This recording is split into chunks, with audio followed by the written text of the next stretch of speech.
დილა მშვიდობის, დღეს 26 დეკემბერია, ეს საქმიანი დილა, მე გიორგი ისაკაძე ვარ, მოგესალმებით. BMG სახელით TV Pirveli-ზე, ყველა წარმატებულ და შემოსავლიან დღეს გისურვებთ, სწორედ ისეთს, როგორც თავის დროზე ჯერ კიდევ და შემდეგაც დავით სარაჯიშვილი ნატყოლობდა თითოეული ჩვენთაგანისთვის. დავით სარაჯიშვილის ქვეყანაში სამწუხაროდ ჯერ ვერ ავაშენეთ ისეთი ქვეყანა და ვერც საზოგადოება, რასაც ნატრობდა ყველა დროის უდიდესი ქართველი მეცენატი და საქმოსანი. მოკლედ, მისი წელიწადი მოდის 2018-ში, დიახ. დავით სარაჯიშვილის დაბადებიდან გაისად 170 წელი შესრულდება, დარწმუნებული ვარ, ერი და ბერი, ქვეყნის მხედრობაც და ბიზნეს სექტორიც ჯეროვან პატივს მიაგებენ პირველს, ერთგვარად პრინციპს, ანუ პირველ თანასწორთა შორის, რომელმაც ქართული ბიზნესი თვისებრივად სხვა დონეზე გაიყვანა. გადაჭარბების გარეშე შეიძლება საუბარი და ითქვას, რომ სარაჯიშვილის პიროვნება სრულად ამოუწურავია საქართველოს დღევანდელობისთვის და ბიზნეს მედია და Forbes-ი ძალიან დიდ ყურადღებას დაუთმობს მის პიროვნებას, 8 წელს და ნაცნობ თუ უცნობ დეტალებს მისი ბიოგრაფიისა. ამასობაში საქართველოში წარმატებით აგრძელებს საქმიანობას მისი ერთ-ერთი ბიზნესი, რომელიც მის სახელს უკავშირდება, სარაჯიშვილის სახლი მორიგ სიურპრიზს თავაზობს ერთგულ მიმდევრებს, დღეიდან არა უკვე, პრინციპში 2 დღეა, ლიმიტირებული რაოდენობით სარაჯიშვილის სახლის უნიკალური ხაზის პროდუქტი, ერთგვარ ტრილოგია გაიყიდება, როგორც კომპანიის წარმომადგენლები ამბობენ, ამას საფუძვლად წარსულისა და აწმყოს გაერთიანების იდეა უდევს, ღვინის 3 საუკუნის, ანუ აქ საუბარია მე-19, მე-20 და 21 საუკუნეების ყურძნის 3 ჯიშისა და საქართველოს 3 სხვადასხვა რეგიონის ჰარმონიული სინთეზით შექმნილი პროდუქტი გახლავთ. ლაქშერითან 3 საუკუნის უძველესი სპირტების შერევით მიღებული სითხე 65 წლისაა. გარდა სიძველისა, ტრილოგიის საიდუმლო საქართველოს განსაკუთრებული კლიმატური პირობების მქონე 3 სხვადასხვა მიკროზონიდან შერჩეული ყურძნის ჯიშებია. ციცკა იმერეთიდან, ჩინური ქართლიდან და რქაწითელი კახეთიდან. მნიშვნელოვანი აღინიშნოს, რომ ტრილოგია სულ 1000 ცალი გამოვა და ყველა ბოთლი გრავირებულია და მინიჭებული აქვს უნიკალური ნომერი. მას აგრეთვე მოყვება პასპორტის ამენაზე. მოკლედ, წარმატებების სარაჯიშვილს გამორჩეულ და უპირველეს ქართულ ბრენდს პირადად ჩემთვის.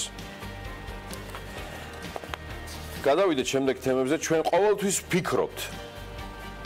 აი ესე პასუხობს საქართველოს ინდუსტრიული ჯგუფის გენერალური დირექტორი კითხვას, ისევ ფიქრობს თუ არა GIG ყასტრანსგაზ თბილისის შეძენაზე. ბიზნესი არის ცოცხალი ორგანიზმი და გამორიცხული არაფერია, ასე პასუხობს GBC-ის ზურაბ გელენიძე. იქვე აღნიშნავს, რომ ეს ნიშნავს იმას, რომ ფიქრობ და მუშაობ დაუღალავად ყველა მიმართულებით, რაც ენერგეტიკასთან არის დაკავშირებული.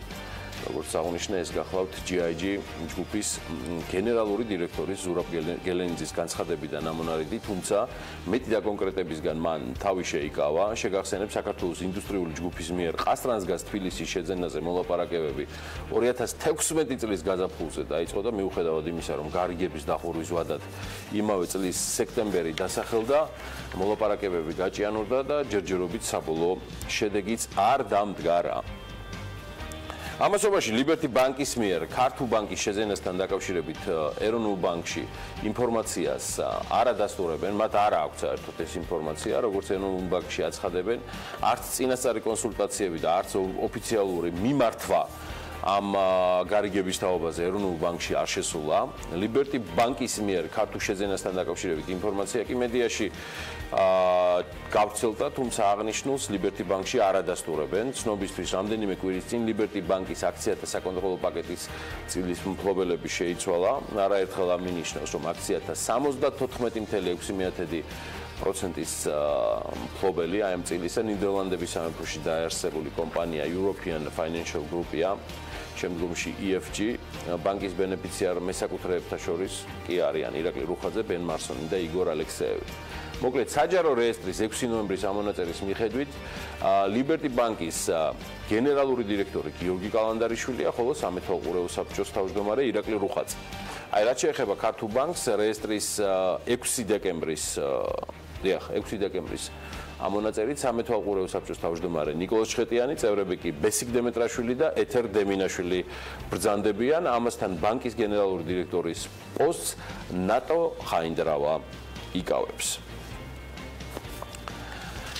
კიდევ ამბავი, როგორც ყველა თავმოყარე თანამედროვე ბიზნეს შეეფერება და რუმს თბილისის შესაბამისად ამის ნათელი მაგალითია, ამაზეც არაერთხელ გვისაუბრია. მოკლედ, რუმსის ქონება სადაზღვევო კომპანია ალდაქშია დაზღვეული, თანამშრომლები კი სასტუმროს იმედი ელში ყავს დაზღვეული. ამის შესახებ BMG-ს სასტუმროს და კომპანიის ხელმძღვანელმა ვალერი ჩეხერიამ განუცხადა.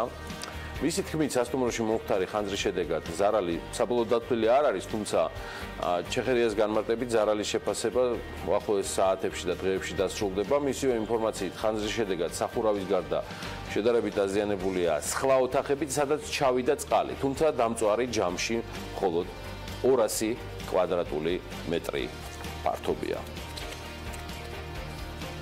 ასეთი თავმოყარე გამართული და თან თხემით ტერფამდე ქართული ბიზნესი არც ისე ბევრია ჩვენს ქვეყანაში და ამის მიზეზებიც იქნება ისევ Forbes-მა ახსნას. Forbes-მა ბიზნესისთვის საუკეთესო ქვეყნის 2018 წლის რეიტინგი გამოაქვეყნა, რომლის მიხედვითაც საქართველოს 2017 წელთან შედარებით 9 ადგილი, ანუ პოზიცია დაკარგა და 52 ადგილამდე ჩამოქვეითდა.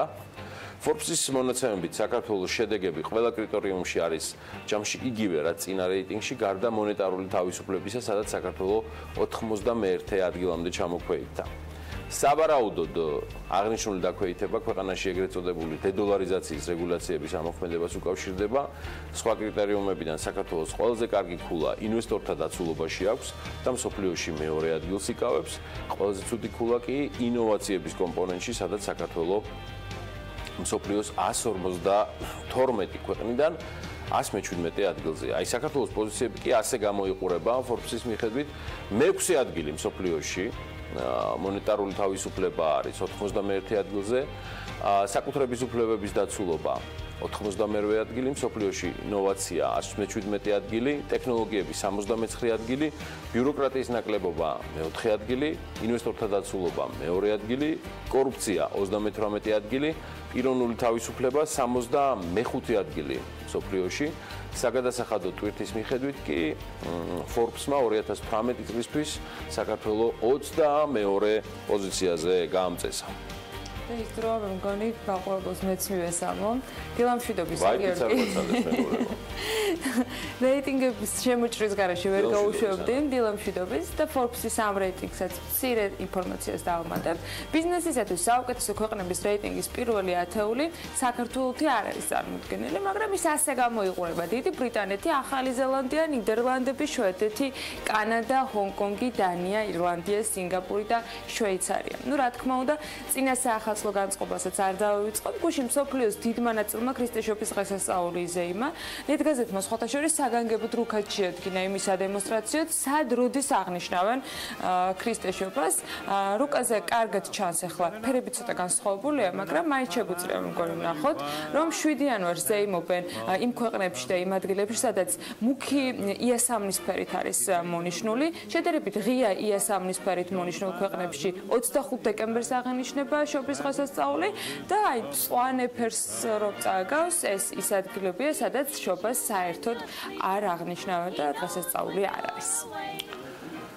მართლმადიდებლების მცირე ნაწილი ძირითადად პოსტსაბჭოთა ქვეყნებიდან, მათ შორის საქართველოს შობას პირველ 7 იანვარს აღნიშნავენ.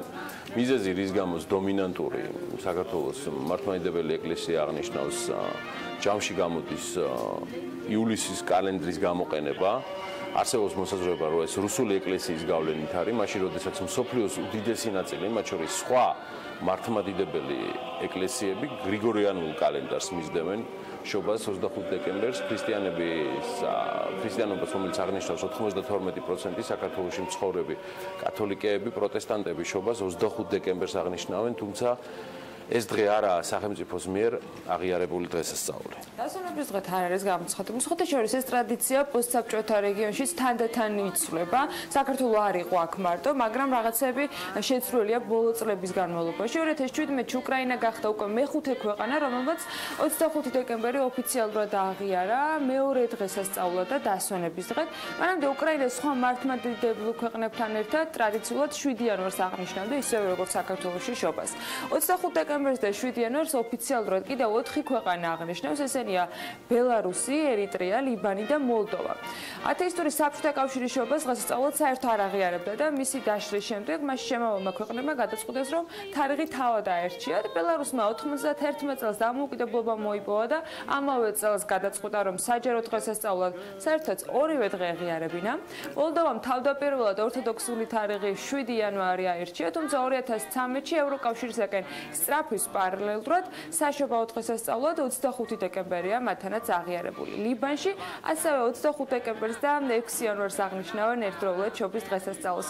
ლატვიაში რუს მართლმადიდებელ უმცირესობებს ჰქონდათ მცდელობები, რომ 7 იანვარს ერთადერთ შობად ეღიარებინათ და დღესასწაულად, თუმცა ეს მცდელობები ჩაიშალა. მოლდოვის მსგავსად უკრაინის მიერ 25 დეკემბრის აღიარება დასავლური ღირებულებების სწრაფად აღიქმება და სწორედ ამის გამო შეიცვალა თარიღი. მასშტაბები განსხვავებულია, მაგრამ ახალი წელი თითქმის მთელ მსოფლიოში 1 იანვარს დგება. ჩვენთან ამ ნაწილშიც განსხვავებით ამერიკისა და ევროპისა, სადაც შობა უფრო მასშტაბური დღესასწაულია, ვიდრე ახალი წელი, 31 დეკემბრისათვის უფრო მეტად ვემზადებით. სამზადისიც გრძელდება და თბილისის მერიის მიერ მომზადებული კიდევ ერთი ვიდეო უნდა გაგიზიაროთ ამავე დროს საქმიანი დილის ეთერიდან.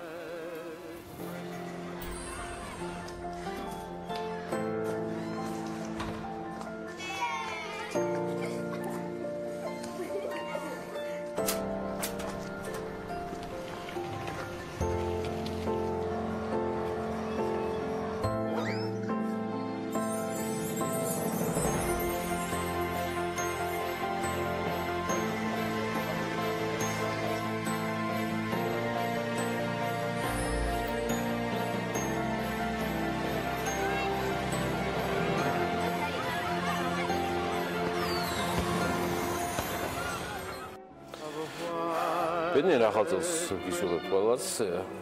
ის სხვათა შორის ამ ვიდეოს მომზადებაში მერეამ 115,186 ლარი გადაიხადა.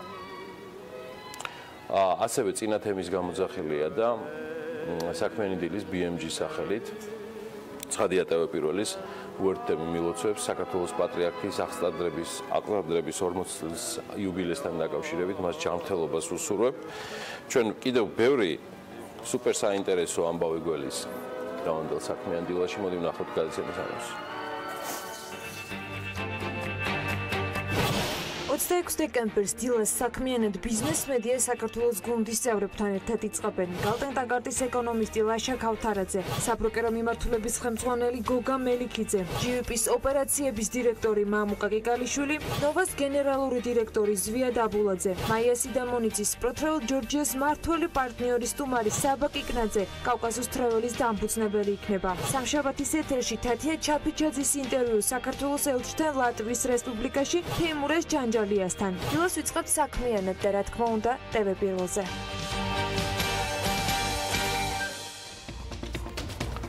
თბილისის გენგეგმაზე მომუშავე ჯგუფი 140,000 ლარიან ჯარიმას გადაიხდის. რა მიზეზით დააჯარიმა მერია, მიწათსარგებლობის გენერალური გეგმის ავტორები და რას პასუხობენ ისინი ქალაქის მთავრობას.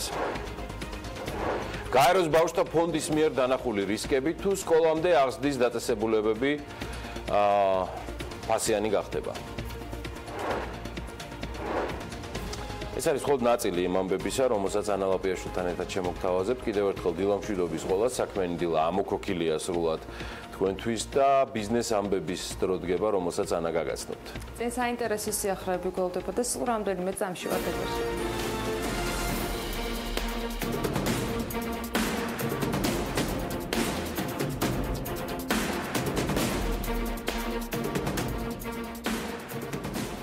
თბილისის მერიამ გენერალურ გეგმაზე მომუშავე ჯგუფის CT ინსტიტუტი 140,000 ლარი დააჯარიმა BMG-ის მერიის პრესსამსახურში განუცხადეს, რომ მერიამ კომპანიას გარკვეული შენიშვნები გადაუგზავნა, რომლის გამოსასწორებლადაც ვადა მისცა, თუმცა CT ინსტიტუტმა შენიშვნები არ გამოასწორა. მერიაში აღნიშნავენ, რომ ამის გამო კომპანია დაჯარიმებულია და შენიშვნების გამოსასწორებლად დამატებით კიდევ 10 დღიანი ვადა აქვთ. თბილისის მერიის შენიშვნები დოკუმენტში ძირითადად ზონირების, ტრანსპორტის განვითარების და მშენებლობის საკითხებს ეხება. ილია ელოშვილი, თბილისის მერის მოადგილე, მერის არქიტექტორის სამსახურის უფროსთან ერთად თბილისის მიწათსარგებლობის გენერალურ გეგმაზე მომუშავე ჯგუფის CT ინსტიტუტის საქართველოს წარმომადგენლებსაც შეხვდა ამ საკითხზე. შეხვედრაზე იმ შენიშვნებზე ისაუბრეს, რომელიც დედაქალაქის ხელმძღვანელობას განვითარების მთავარი დოკუმენტის მიმართ გააჩნია. კონკრეტიკა და დეტალიზაცია ამ საკითხზე არ ყოფილა, თუ რა იყო განხილვის მთავარი საგანი. თბილისის დედაქალაქის მიწათსარგებლობის გენერალური გეგმის ჯგუფი კი მათ დაჯარიმებასთან დაკავშირებით BMG-სთან აკეთებს სწორედ პირველ კომენტარს, როგორც CT ინსტიტუტის საქართველოს არქიტექტორმა, ერთ-ერთმა ავტორმა მერაბ ბოლქვაძემ განაცხადა, თბილისის მერიის მიერ ორგანიზაციისათვის დაკისრებული ჯარიმა ძირითადად დოკუმენტის მე-6 ეტაპის ფარგლებში მუშაობას შეეხება. ამ ეტაპზე არქიტექტორები არ აზუსტებენ გენერალურ გეგმაზე მუშაობის მე-6 ეტაპი ჯამში რას ეხებოდა და ეს ეტაპი კახაკალაძის მერად არჩევის შემდეგ დაიწყო თუ მანამდე. დავით ნარმანიას მერობის პირობებში დოკუმენტმა საჯარო განხილვებიც გაიარა და საკრებულოში დასამტკიცებლადაც მზად იყო, თუმცა როგორც ჩანს, სიახლეები გაჩნდა. 2018 წელს საქართველოს სარეკლამო კამპანიებზე დაახლოებით 16,309,000 ლარი დაიხარჯება ტურიზმის ეროვნული ადმინისტრაციის მიერ BMG-სათვის მიწოდებული ინფორმაციის მიხედვით ზაფხულის და ზამთრის სარეკლამო კამპანიები ჩატარდება სპარსეთის ყურის ქვეყნებში, გერმანიაში, დიდ ბრიტანეთში, ისრაელში, უკრაინაში, იტალიაში, პოლონეთში, ბელორუსში, აზერბაიჯანში, ყაზახეთში, თურქეთში, სომხეთში და ბალტიისპირეთის ქვეყნებში. დაგეგმილია 22 საერთაშორისო ტურისტული გამოფენაში მონაწილეობის მიღება, რისთვისაც საშუალოდ 3,685,000 ლარი გამოიყოფა. უცხოურ ტელეარხებზე საქართველოს სარეკლამო კამპანიისათვის კი ჯამში 2,5 მილიონი ლარი დაიხარჯება.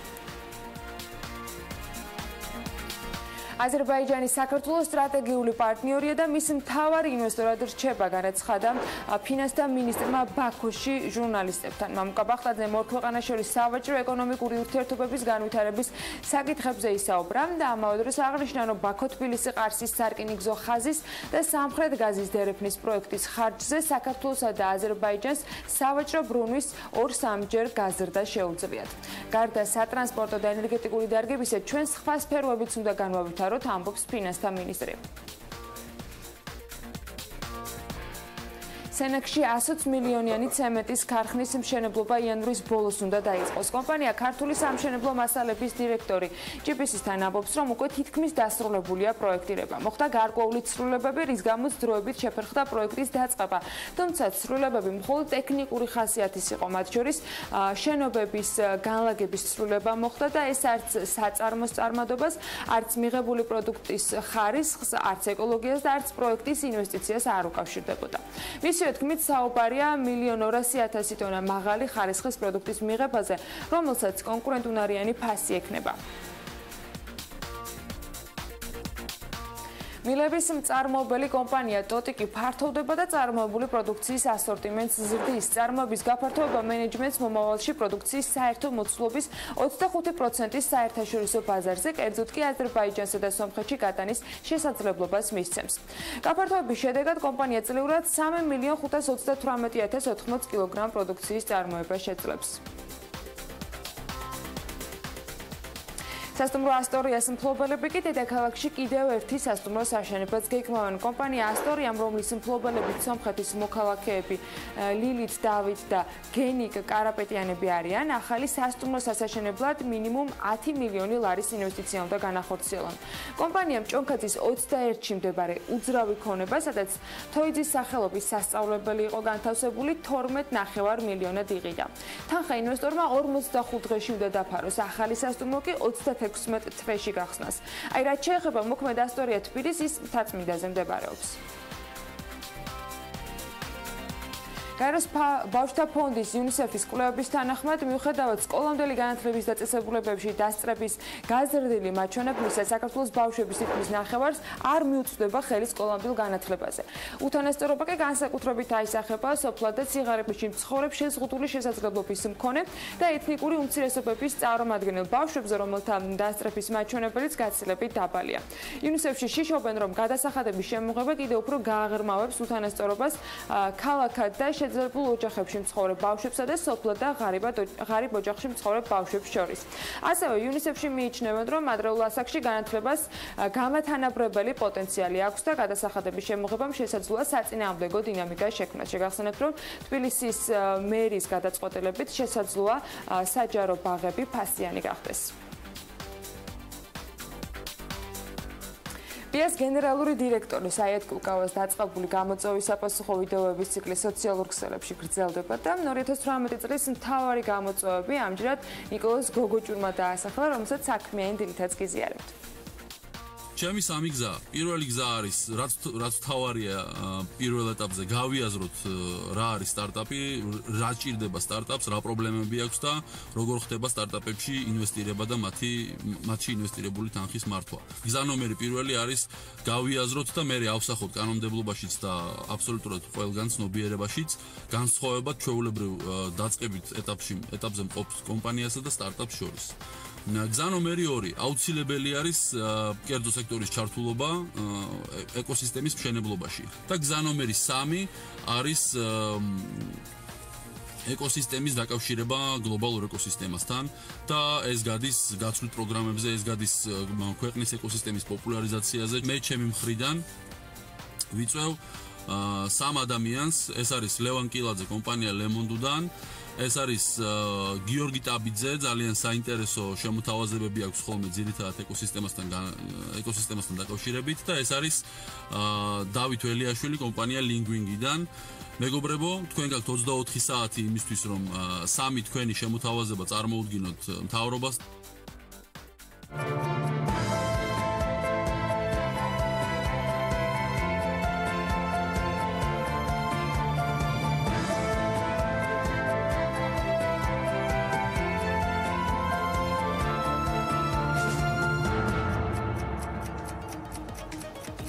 გუშინ დოლარი მცირედით კიდევ გამყარდა, ლართან მიმართებით 1 დოლარის ფასი 2 ლარი და 53 თეთრია, ევროს ფასი 3 ლარია.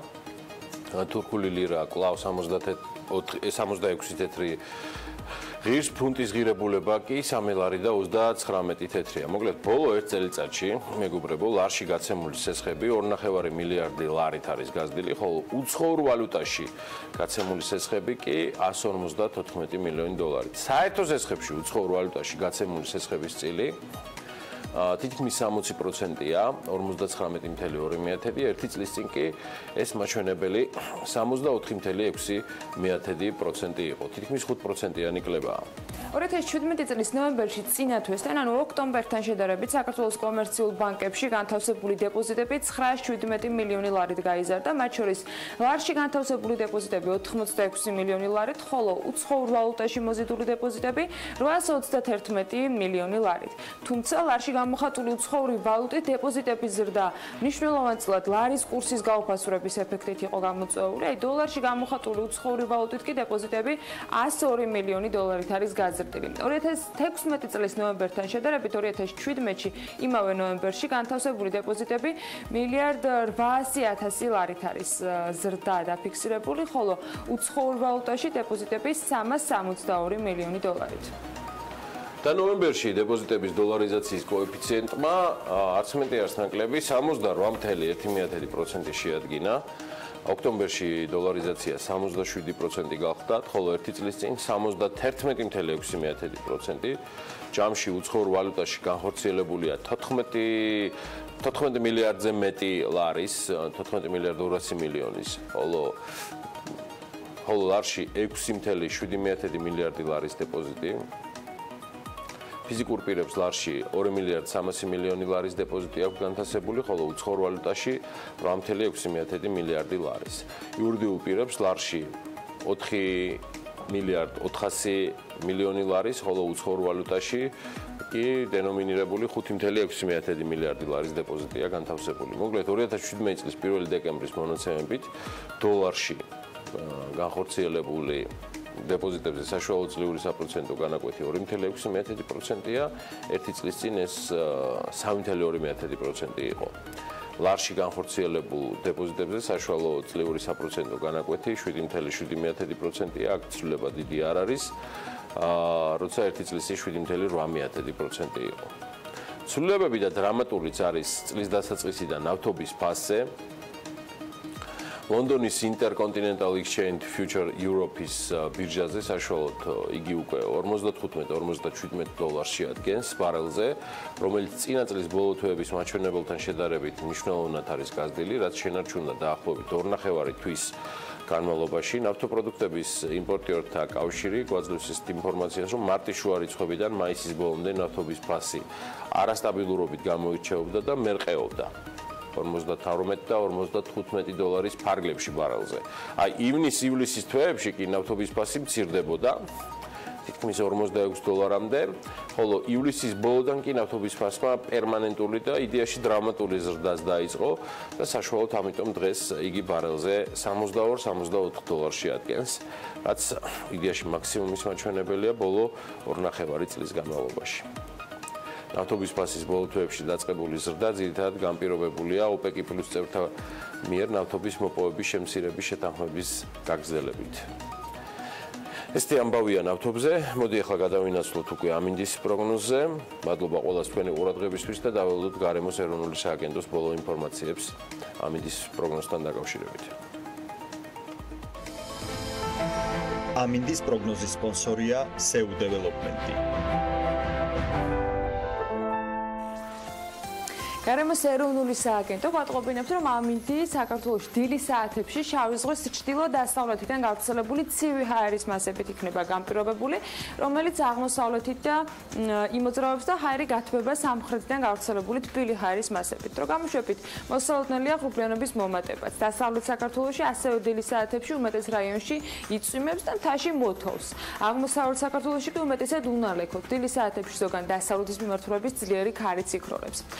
სოხუმში დილით იწვიმებს და 10 გრადუსი იქნება, ბათუმში უმეტესად უნალექოთ ჩაივლის მთელი დღე და 12 გრადუსს მიაღწევს ტემპერატურა, ისევე როგორც ხოთაშორის ქობულეთში და აქაც უნალექო ამინდია მოსალოდნელი. ფოთშიც ანალოგიურად, მხოლოდ აქ დილის საათებში არის წვიმა მოსალოდნელი. ქუთაისში ასევე დილით იწვიმებს და 11 გრადუსი იქნება დღის განმავლობაში მაქსიმალური ტემპერატურა, ზუგდიდში 11 გრადუსია ნავარაუდები და აქაც დილის საათებში იწვიმებს.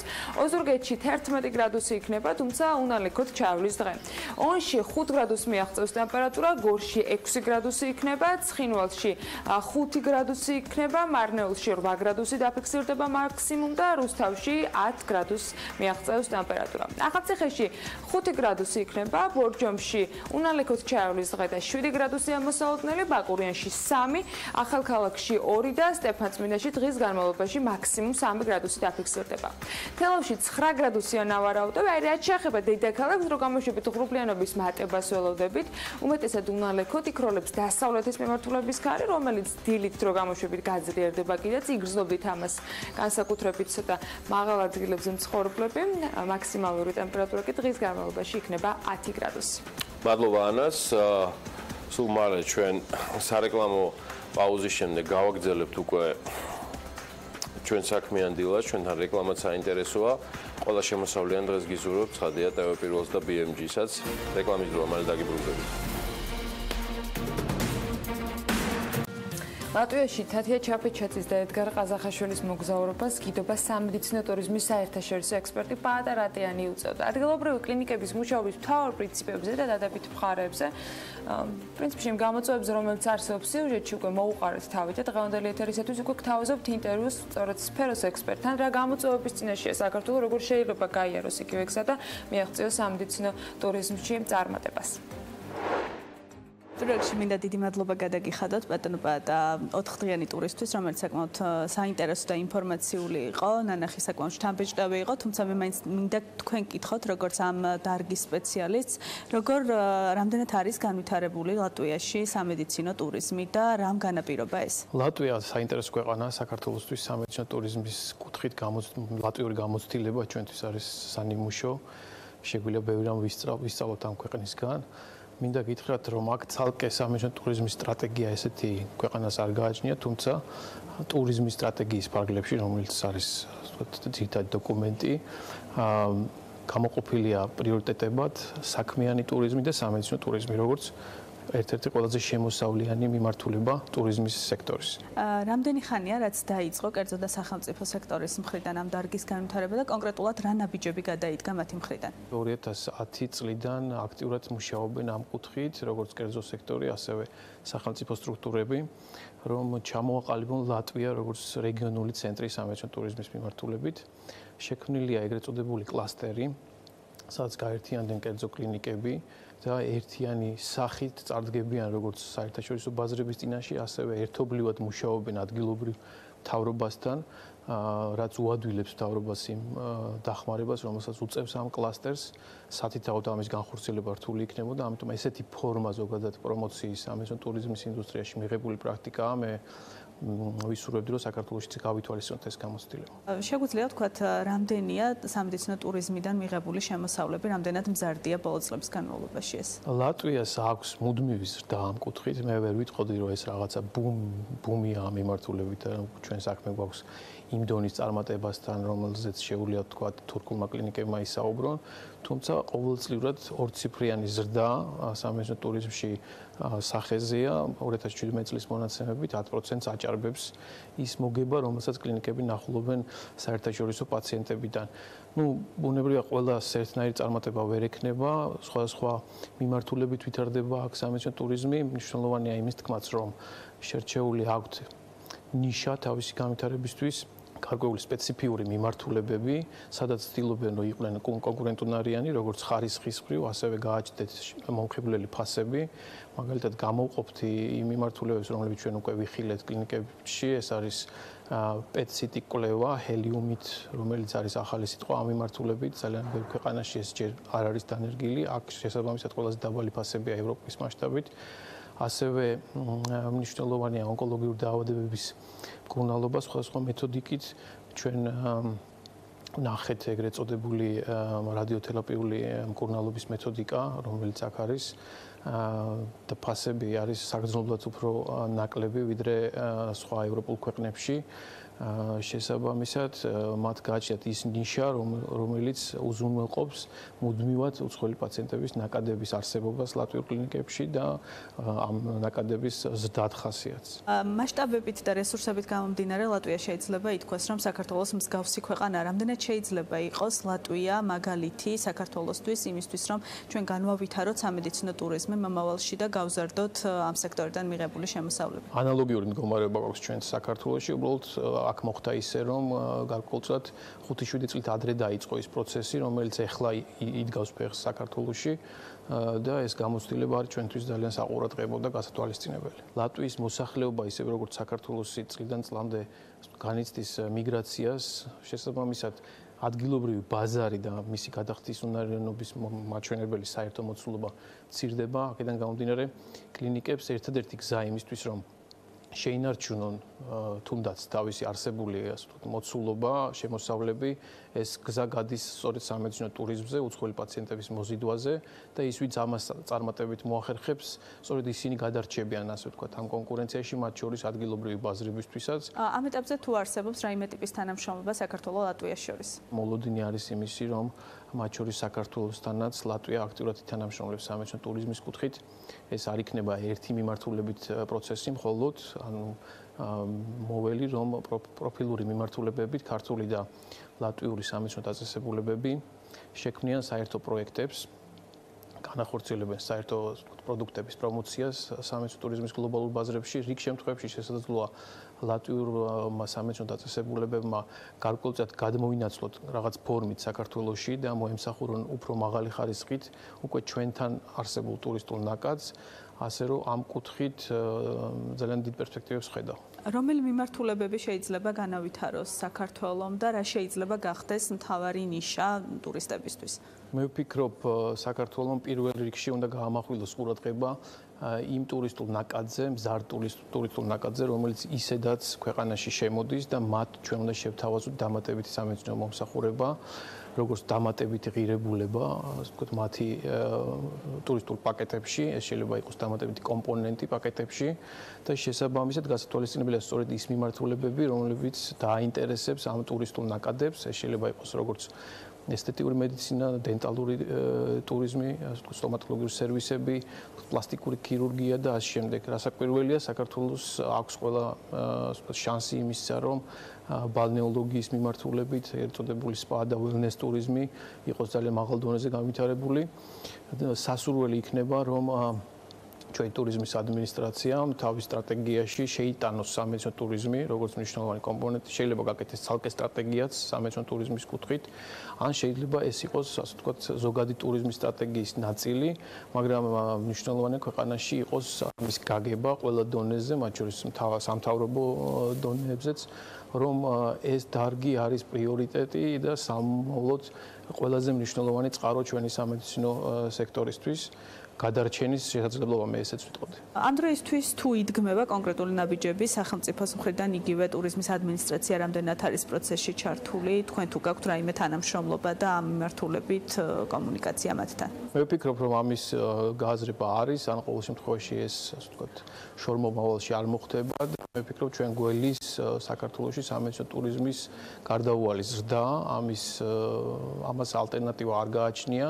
ეს იქნება ჩვენი სამედიცინო სკოლების გადარჩენის საშუალებაც და ასევე მათი კეთილდღეობის წყაროც.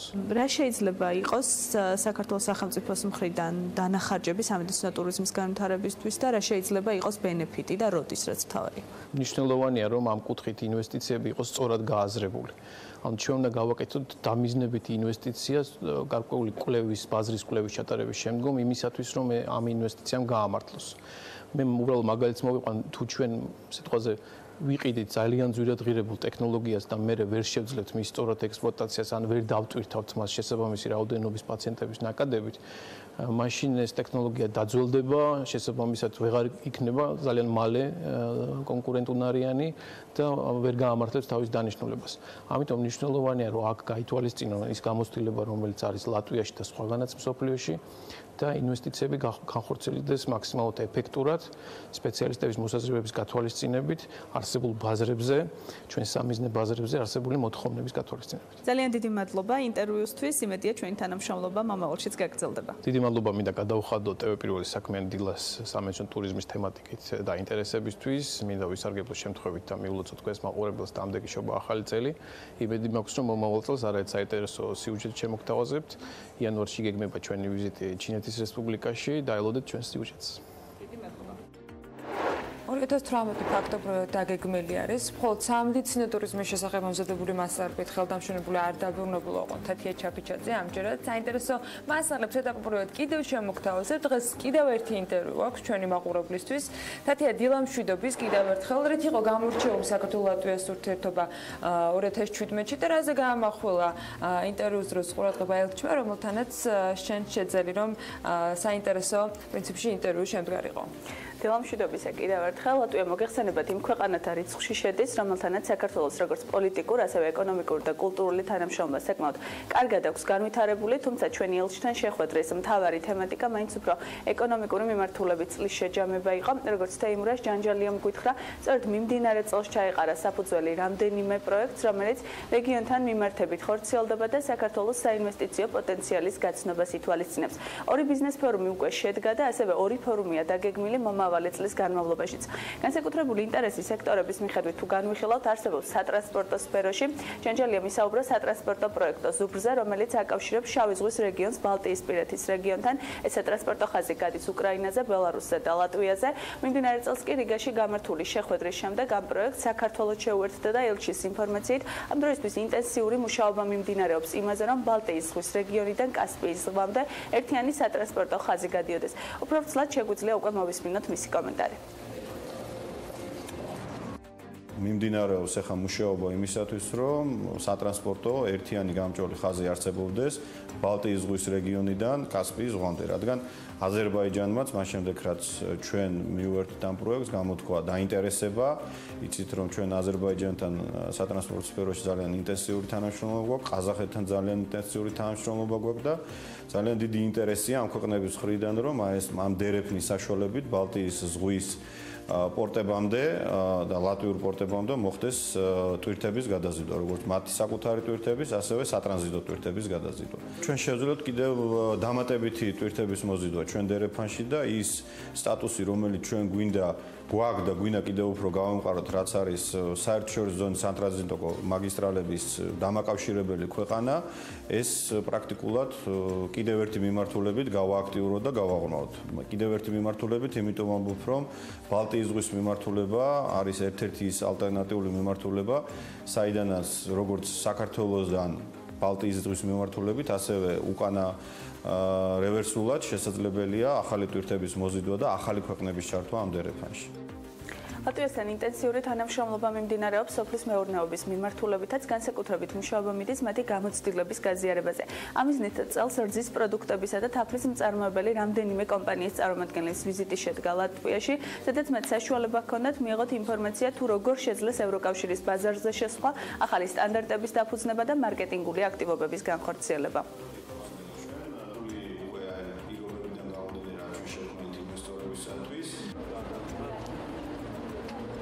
შემოდგომაზე შედგა პირველი ესეთი საინფორმაციო პრაქტიკული გაცვლითი ტური საქართველოსდან, როდესაც ჩამოვიდნენ ქართველი ფერმერები, დაკავებულები რძის წარმოებაში, დაკავებულები მეფუტკრეობაში და ადგილზე ერთი კვირის განმავლობაში პრაქტიკულად მთელი ლატვიის მასშტაბით გაეცნენ ნოვაციებს და მარკეტინგულ თქვათ საშუალებებს, რომელსაც იყენებენ ლატვიელი ფერმერები. ძალიან დიდი იმედი და სურვილი გვაქვს, რომ მომავალში დაფინანსება მოძიებული იქნება და თქვათ სხვა ფერმერებისთვისაც, ქართველი ფერმერებისთვისაც შესაძლებელი იქნება, რომ ჩამოვიდნენ ლატვიაში და გაეცნენ იმ პრაქტიკას, რომელიც მათთვის ძალიან მნიშვნელოვანი არის ახალ ბაზრებზე გასვლის მხრივ.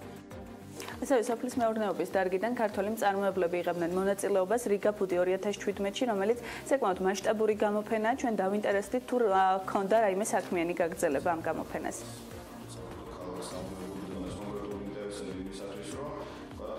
კომპანიებმა დაამყარეს კონტაქტები, რამდენადაც ვიცი, ღვინის წარმოებლებს ჰქონდათ ძალიან ესეთი შედეგიანი შეხვედრები და არა მარტო ლატვიაში, არამედ ბალტიისპირეთის სხვა ქვეყნებშიც მოხდება მათი პროდუქციის იმპორტი უახლოეს მომავალში. ლატვიასთან მნიშვნელოვანი თანამშრომლობა გვაქვს საგანმანათლებლო მიმართულებითაც, არაერთი გაცვლითი პროგრამა მოქმედებს, ჯამურად კი ლატვიის მასშტაბით 6 უნივერსიტეტში 80 ქართველი სტუდენტი იღებს განათლებას. კიდევ ერთი სფერო, სადაც თანამშრომლობა მიმდინარეობს, ეხება IT მიმართულებას, როგორც ვიცით, ლატვიაში ეს სფერო საკმაოდ განვითარებულია და ამ კუთხით მომავალ წელს ქართველ კომპანიებთან თანამშრომლობის გაღრმავება და სხვადასხვა სასწავლო ტურების მოწყობაა დაგეგმილი. მოკლედ ესაა საქართველოს-ლატვიის ურთიერთობების 2017 წლის მოკლე შეჯამება. აღსანიშნავია, რომ მომავალ წელს საქართველოს-ლატვიას დიპლომატიური ურთიერთობების 25 წელი უსრულდება და ბევრი სხვადასხვა ტიპის აქტივობებია დაგეგმილი. თათია, დიდი მადლობა ველით ამ ინფორმაციებს BMG-ზე, რომელსაც დარწმუნებული ვარ, გულისხმობ ამ ინფორმაციებსაც ტრადიციულად ბევრი მომხმარებელი ეყოლება, ისევე როგორც იზრდება BMG-ს მომნახულებელთა რაოდენობა ყოველდღიურად, რაც მე ძალიან მახარებს. ჩვენ ცხადია გავაგრძელებთ ქართული დიპლომატიური კორპუსის და მათი საქმიანობის წარმოჩინებას. თუმცა არ დავმალავრო, გადაცემის ეს ბლოკი ჩემთვის განსაკუთრებით რთულია. რთულია იმ ინფორმაციის წარმოდგენა, მიუხედავად იმისა, რომ ეს იდეაში ლოგიკურად ებმის ქართველი დიპლომატების თემას. მე მათ უკლებრივ ყოველას ჯანმრთელობას და ქვეყნისთვის შედეგიან საქმიანობას უსურვებ, თუმცა მათ რიგებს უკვე გამოაკლდა გამორჩეული წარმომადგენელი კოტე ზალდასტანიშვილი ხანგრძლივი და მძიმე ავადმყოფობის შემდეგ გარდაიცვალა და მან უკეთეს საქართველოში გადაინაცვლა. იგი ავსტრიის რესპუბლიკაში საქართველოს საგანგებო და სრულუფლებიანი ელჩი და ევროპის უსაფრთხოებისა და თანამშრომლობის ორგანიზაციისა და ქვეყანაში გულისხმობ ქალაქ ვენაში განლაგებულ სხვა საერთაშორისო ორგანიზაციებთან ქვეყნის მუდმივი წარმომადგენელი იყო. კოტე 1998 წლიდან სარგებლობს ქვეყნის მიერ მინიჭებული ელჩის განსაკუთრებული ელჩის სტატუსით, თუმცა მანამდეც დიპლომატიაში იყო და ასევე შრომობდა საქართველოს მთავრობასა და დედაქალაქის მუნიციპალიტეტში. ძირითადად ეკონომიკური მიმართულებით მისი სფერო საგარეო ეკონომიკური ურთიერთობები გახდათ. ის გამორჩეული ადამიანური და პროფესიული თვისებების და უნარების პიროვნება გახდათ და აი ამ პიროვნებას ახლობლები წლის ბოლოსთვის დაემშვიდობებიან. BMG-ის სახელით უთანაგრძნო ყველას, ვინც კოტე ზალდასტანიშვილის გარდაცვალებით იზიარებს მისი ოჯახის და მეგობრების წუხარებას. მალე დაგიბრუნდებით რეკლამის შემდეგ.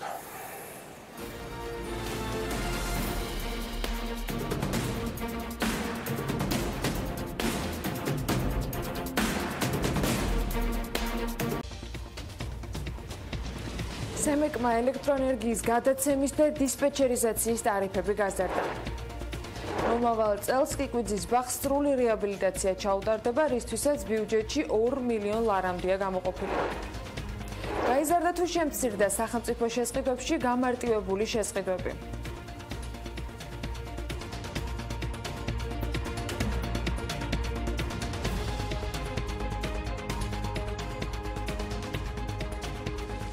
სემეკმა ელექტროენერგიის გადაცემის და წარმოების ტარიფები დაადგინა. კომისიის გადაწყვეტილებით საქართველოს სახელმწიფო ელექტროსისტემის გადაცემის ტარიფი დაახლოებით 5/10 თეთრით გაძვირდა, დისპეჩერიზაციის კი 2 ეტაპად დადგინდა. 2018 წლის 1 იანვრიდან 1 მაისამდე და 1 მაისიდან 2020 წლის 31 დეკემბრის ჩათვლით.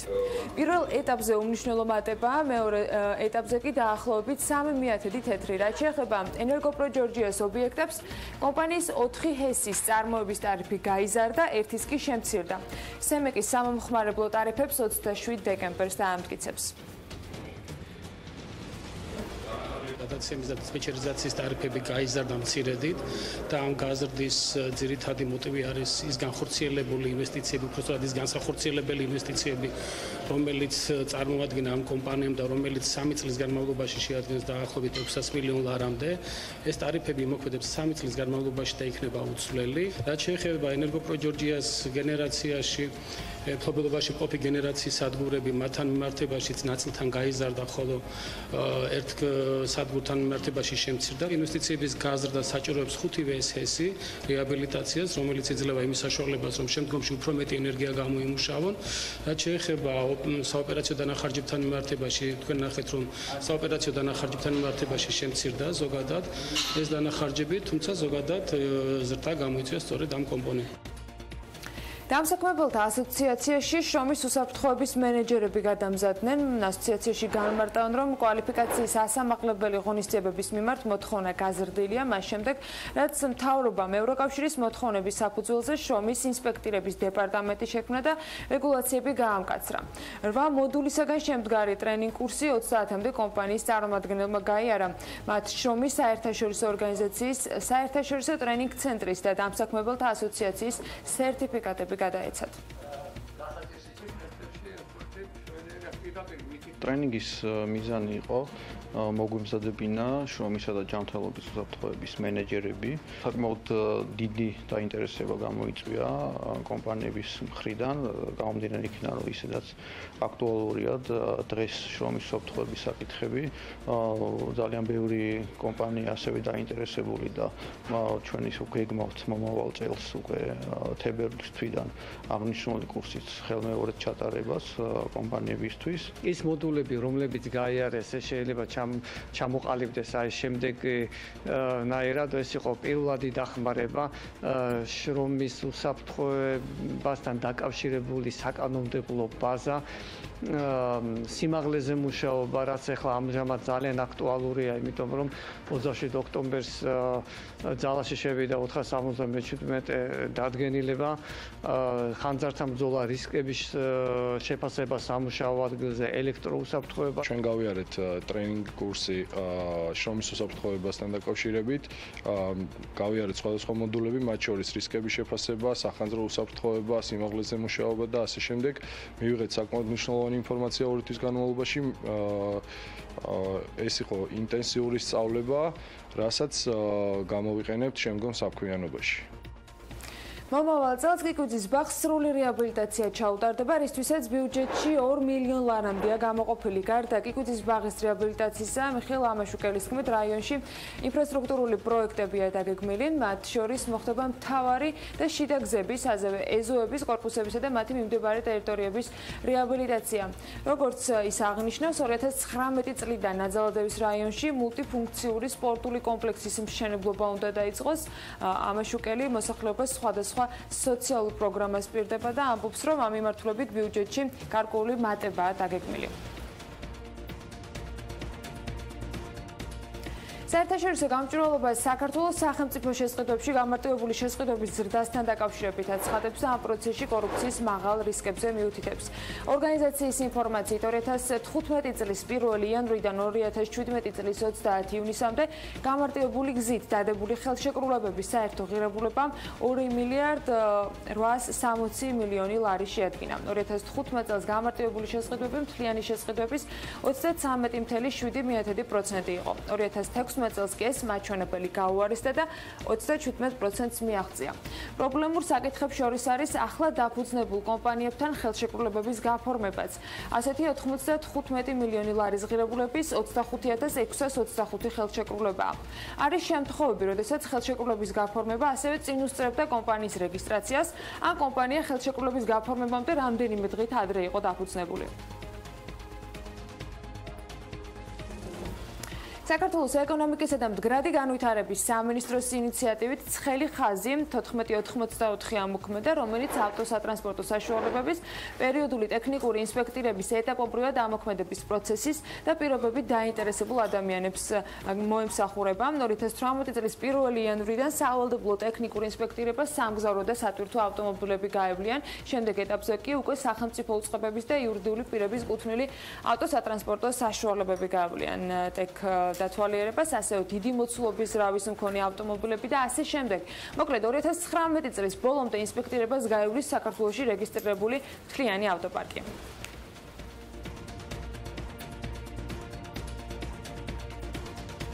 მადლობა ანა. რა მეგინდოდა კიდე? ხო, მინდოდა მეთქვა, რომ სულ ეს იყო ბიზნესი ახლების მეორე ნაწილი. სულ ეს იყო ბიზნესი ახლების მეორე ბლოკი და ვიდრე ის დაამშვენებს ჩვენს ძირითად ლოკაციას, საუბარს GVP-ის ოპერაციების მართვის დირექტორთან, მამუკა გიგალიშვილთან დავიწყებთ 2017 წელი. მნიშვნელოვანი გამოწვევების წელიწადი იყო GVP-ისთვის. ამაზე გუშინ პირდაპირ ჩართვაში საუბრობდით, სადაც კომპანიის გენერალური დირექტორი ბატონი გიორგი ცხადაძე გაგვეცნო. ბევრი დეტალები გაგვაცნო გიორგიმ, თუმცა გვჭება საკითხები, რომლის ჩაღრმავებასაც და ჩაანალიზებას შეიძლება ითქვას ვაპირებთ უკვე მამუკასთან ერთად. იგი ტრადიციულად ჩვენი დილის სტუმარია და მე მას მივესალმები დილა მშვიდობის. როგორ ჩაიარა რაპორტმა წლიურმა ანგარიშმა? ინტერესი დიდი იყო. პირველ რიგში მივესალმები თქვენს მაყურებელს. დიდი მადლობა მოწვევისთვის.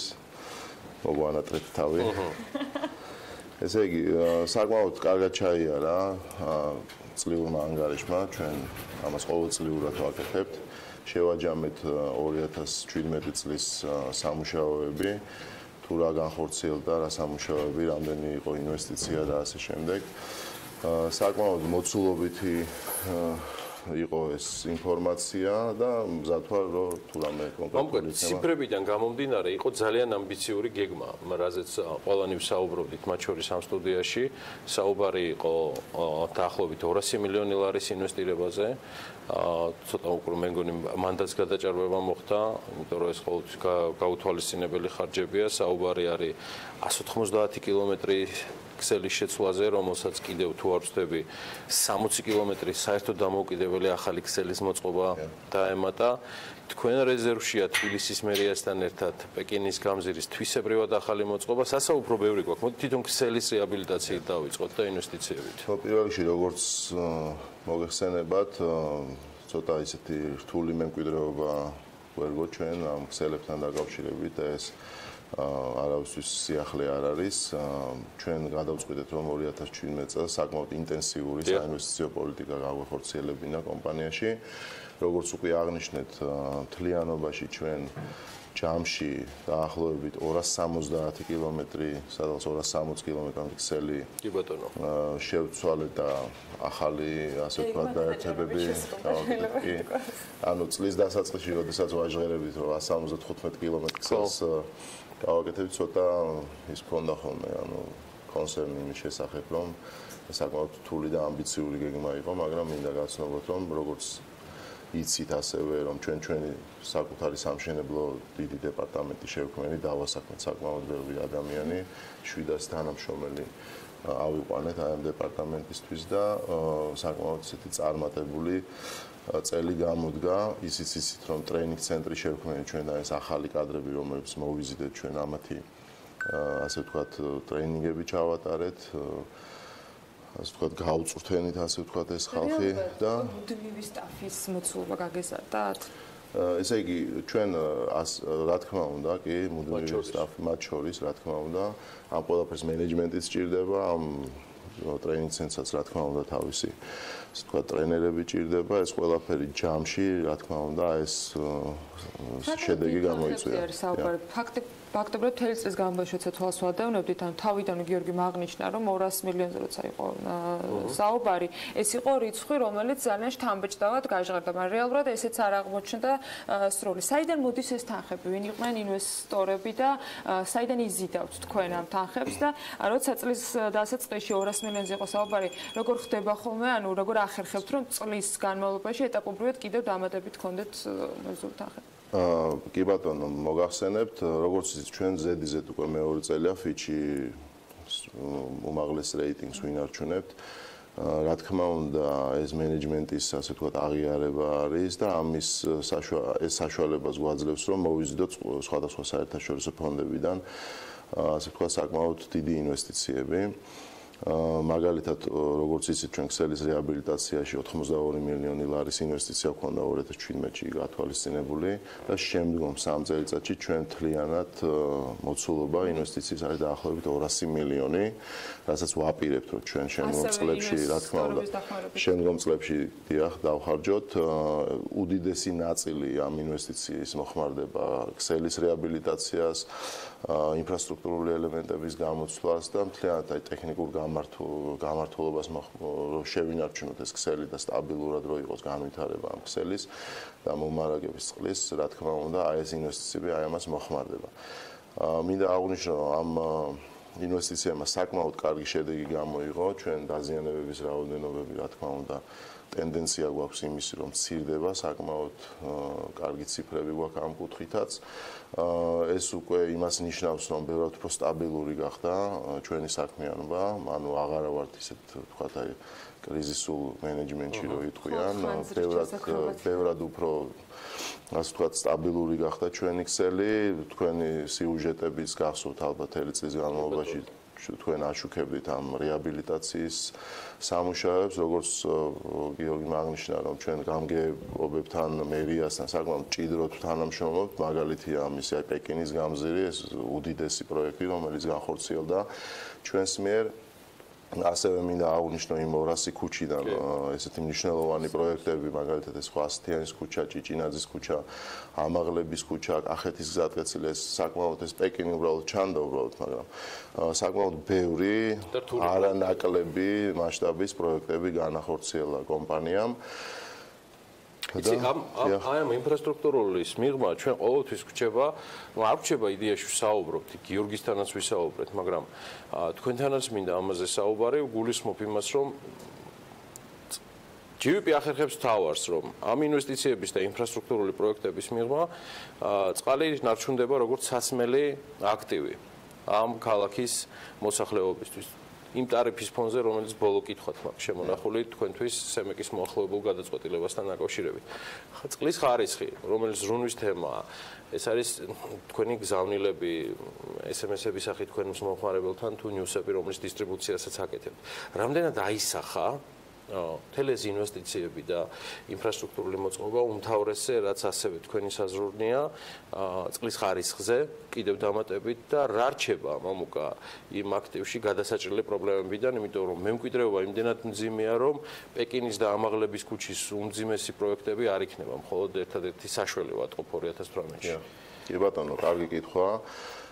ჩვენი უპირველესი პრიორიტეტი, რა თქმა უნდა, ეს არის ხარისხი, წყლის ხარისხი. ეს არის პირველი პრიორიტეტი. რა თქმა უნდა, ეს სამუშაოები თავისთავად დამოკიდებულებაში არის წყლის ხარისხის შენარჩუნებასთანაც.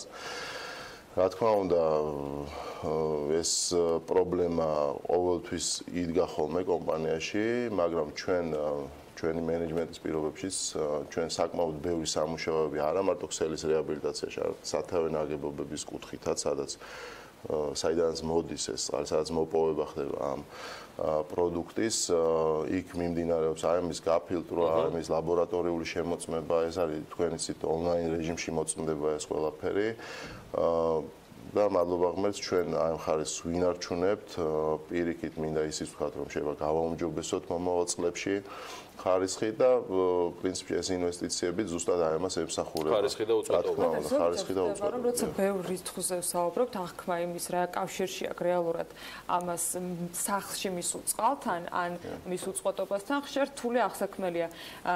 ეს საინვესტიციო მოცულობა, რომელიც ამ წელს იყო და მომდევნო 2 წლის განმავლობაში არანაკლები არის, გეგმის მიხედვით რომელსაც გავეცანი, ნიშნავს თუ არა მათ შორის, რომ სწორედ ეს უწყვეტობის ნაწილი პირდაპირ პროპორციული და მისი ნაკლებობის შემთხვევაში რეალურად პრობლემების ზრდა შეიძლება იყოს. კი ბატონო, დაგეთანხმებით ამაში, მოცულობები, რა თქმა უნდა, მე ჩემი გადმოსახედიდან პირადად გეტყვით, რომ იმდენად მასშტაბური არის ჩვენი კომპანიის, ასე ვთქვათ, ქსელების მოცულობა და იმდენად დიდი არის ეს ყველაფერი, რომ რა თქმა უნდა, ბევრი წელი დაჭირდება რომ მივიდეთ იქამდე, სადაც ჩვენ, აი თქვა, ევროპულ სტანდარტებს რომ მიუახლოვდეს ქსელის მდგომარეობა. ამას ჩვენ, რა თქმა უნდა, მივაღწევთ. შემდგომი 3 წელი ზუსტად ისი არის გაწერილი პრიორიტეტების მიხედვით, რომ აი ამას ემსახურება. უწყვეტობა, რაც თქვენ აღნიშნეთ, რა თქმა უნდა, პირდაპირ კავშირში არის, ეს არის სერვისი პირველ რიგში, ხარისხთან ერთად სერვისიც არის.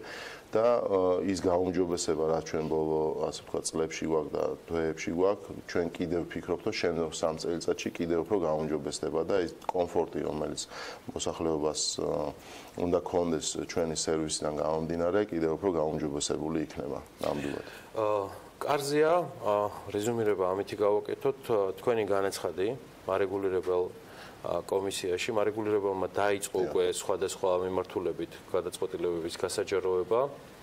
თუმცა ფონზე მამუკა იმ საკმაოდ შთამბეჭდავი ინვესტიციებისა, რაც GVP-მ გააკეთა. პირადად თქვენი მოლოდინი რა არის ამ ინვესტიციებიდან გამომდინარე, მარეგულირებელი შეძლებს დაბალანსებული გადაწყვეტილების მიღებას, რომელიც, როგორ ვთქვა, რაღაც დონეზე მოვა ადეკვატში საქართველოს სხვა ქალაქების ატარიფო პოლიტიკასთან, თუ რთულია ამის პროგნოზის გაკეთება, იმიტომ რომ სემეკის წევრები არც ერთი არ შეხედავთ აქ. მოდით ესე შევხედოთ, ბიზნესს ჭირდება დაფინანსება, შემოსავლები, რომ იარსებოს და აი ეს ტენდენციები, რაც ჩვენ გვაქვს, ის ტენდენციები, რომ შენარჩუნდეს და მომავალში კიდევ უფრო განვითარდეს, ხო? კიდევ ერთხელ აღნიშნავ, რომ ჩვენ მენეჯმენტის პირობებში ჩვენ მოვიზიდეთ საკმაოდ დიდი თანხები, შემდგომი 3 წლის განმავლობაში ჩვენ ვაპირებთ კვლავ გავაგრძელოთ ამ ქსელის რეაბილიტაცია და გაუმჯობესება. ჩვენ გვინდა, რა თქმა უნდა, სწრაფად ამ ყველაფრის გაკეთება, ვინაიდან დრო არ ითმენს, მოსახლეობასაც უნდა რომ ეს ყველაფერი სწრაფად გამოსწორდეს. თავისთავად ეხლა ტარიფის დადგენა, ეს არის სემეკის პასუხისმგებლობა და მათი ფუნქცია არის რომ ტარიფი დაადგინოს. მე უბრალოდ მინდა ჩემი მხრიდან აღვნიშნო, რომ ნებისმიერ ინვესტიციას, ნებისმიერ ესეთ დანახარჯებს აუცილებლად ჭირდება, რომ ქონდეს ადეკვატური შემოსავლებიც. შესაბამისად, ჩვენ ვიმედოვნებთ, რომ ყველაფერი იქნება ობიექტურად და სამართლიანად. ჩვენ ერთად დაველოდებით ამ გადაწყვეტილებას მარეგულირებელი კომისიისა, ამასობაში კი მადლობა მამუკა კიკალიშვილს, იგი GVP-ის ოპერაციების მართვის დირექტორი აქვს, სტუმრობდა დღეს საქმიანი დილაში და გაგვეცნო უახლესი ინფორმაციები და ასე ვთქვათ, რეზუმირება 2017 წლის წარმატებები GVP-ის.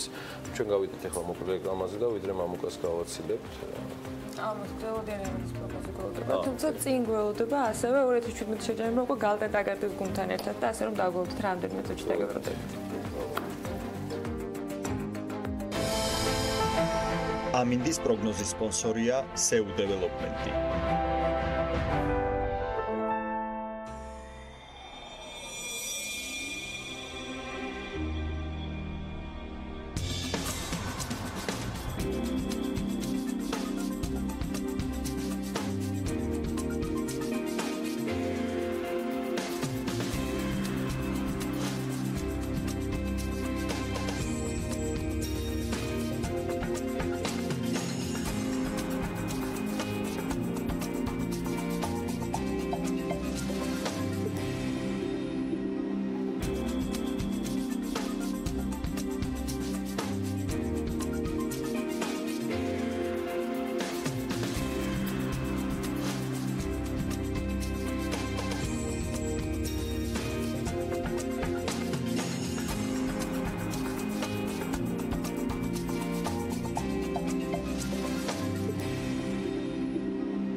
ამინდის პროგნოზის სპონსორია SEU დეველოპმენტი.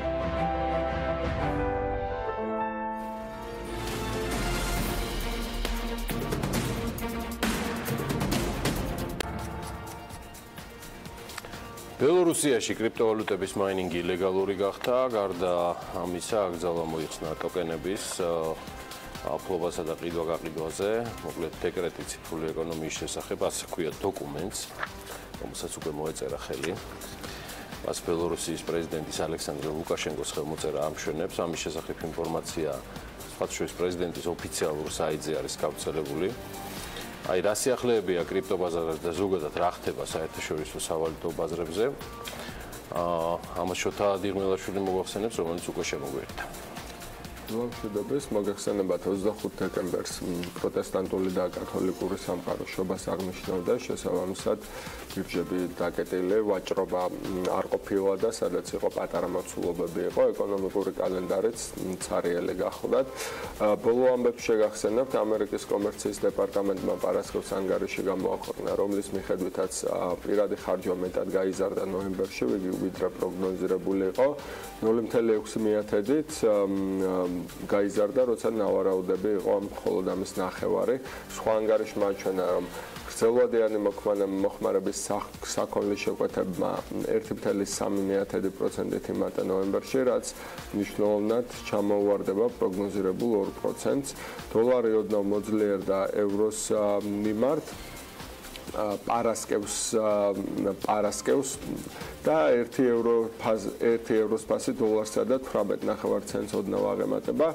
გირვანკა სტერლინგის პროცენტის მიათედით დასრიალდა და 1 გირვანკა სტერლინგის ფასი დოლარსა და 33.9 ცენტს ოდნავ აღემატება. ევროს გაიაფების ხვედრითი წილი უფრო მაღალი იყო და ამის მიზეზი გარდა ზოგადი მცირე გაუმჯობესებისა, რომელიც დოლარმა აჩვენა, შეიძლება ხუთშაბათს კატალონიური არჩევნები ყოფილიყო, სადაც სეპარატისტებმა თავის პოპულარობა წარმოაჩინეს, რაც გარკვეულ შიშებს ქმნიდა ესპანეთში მოსალოდნელ პოლიტიკურ დაძაბულობასთან დაკავშირებით.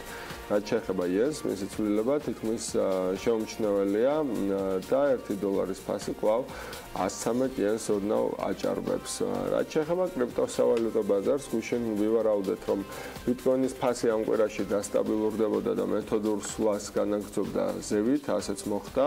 როგორც ჩანს, კორექციის ეტაპი დასრულებულია და შობის შემდეგ ზრდას უნდა ველოდოთ. საფორტო ბირჟებზე სანტას ეფექტის სახელით ცნობილი ტრენდი, რომ თვის ბოლო 5 დღეში ბაზარი იზრდება, როგორც ჩანს, კრიპტობაზარსაც გადმოედო. 25 დეკემბერს ბიტკოინის ფასი დასტაბილურდა და კვირა პოზიტიური ნოტით დაიწყო.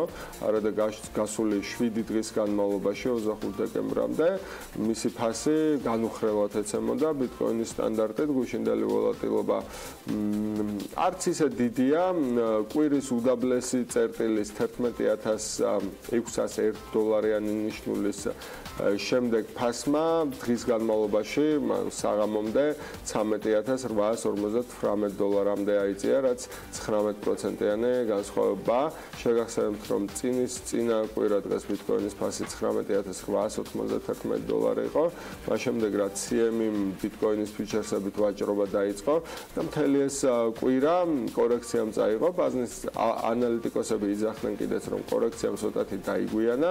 რეკორდულ ფასს ბიტკოინი ახლა დაახლოებით 20%-ით ჩამოვარდება, თუმცა ბიტკოინი მაინც 1280, თითქმის 1300%-ით მაღლა, ვიდრე გასული წლის დასაწყისში, როცა ფასი $10-საც ვერ აღწევდა.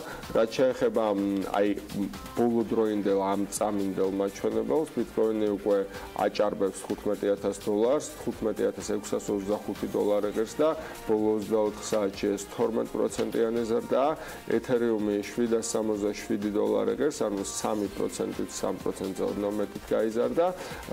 ყველა ძირითადი ვალუტა ტოპ 10 კრიპტოვალუტიდან პრინციპში გაზრდილია, ნემის გარდა, მონერო 15%-ით, ყველაზე მაღალი ზრდა რამაც აჩვენა და კარდანო 10.19%-ით, თუმცა ის ზრდის პროცენტით მეორე ადგილზე მაინც ბიტკოინია და როგორც წესი ასეც ხდება ხოლმე, როცა ვინაიდან ბიტკოინი არის საშუალება, რითიც სხვა ალტკოინებს ყიდულობენ, როცა ბიტკოინი იზრდება, თუ ეს ზრდა ძალიან სტიქიური არ არის, ისე რომ ყველა სხვის კაპიტალიზაცია წაიღოს, მაშინ როგორც წესი ამას სხვა ალტკოინებით, ან მთელი ბაზრის გამწვანება მოსდევს ხოლმე და ასეც მოხდა, რომ შევხედოთ პირველ 100-ს თუნდაც კრიპტოვალუტების მაქსიმუმ 10 კრიპტოვალუტა მოვთვალოთ, რომელმაც იკლო ფასში.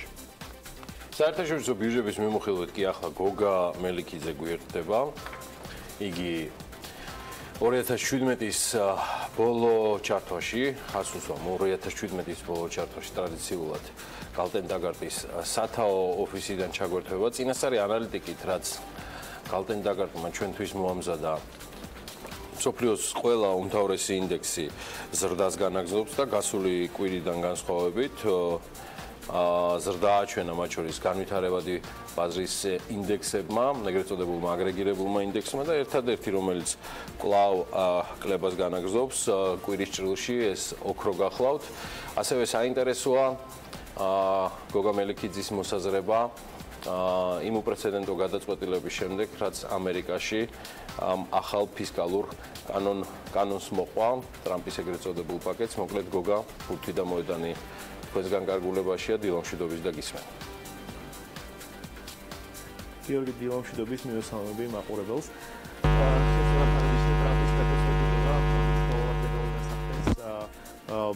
ამერიკის საფონდო ბირჟებზე და მოდი გასულ კვირას მიმოვიხილოთ და მე ოდნავ წელსაც შევაჯამებ რაღაც დონეზე.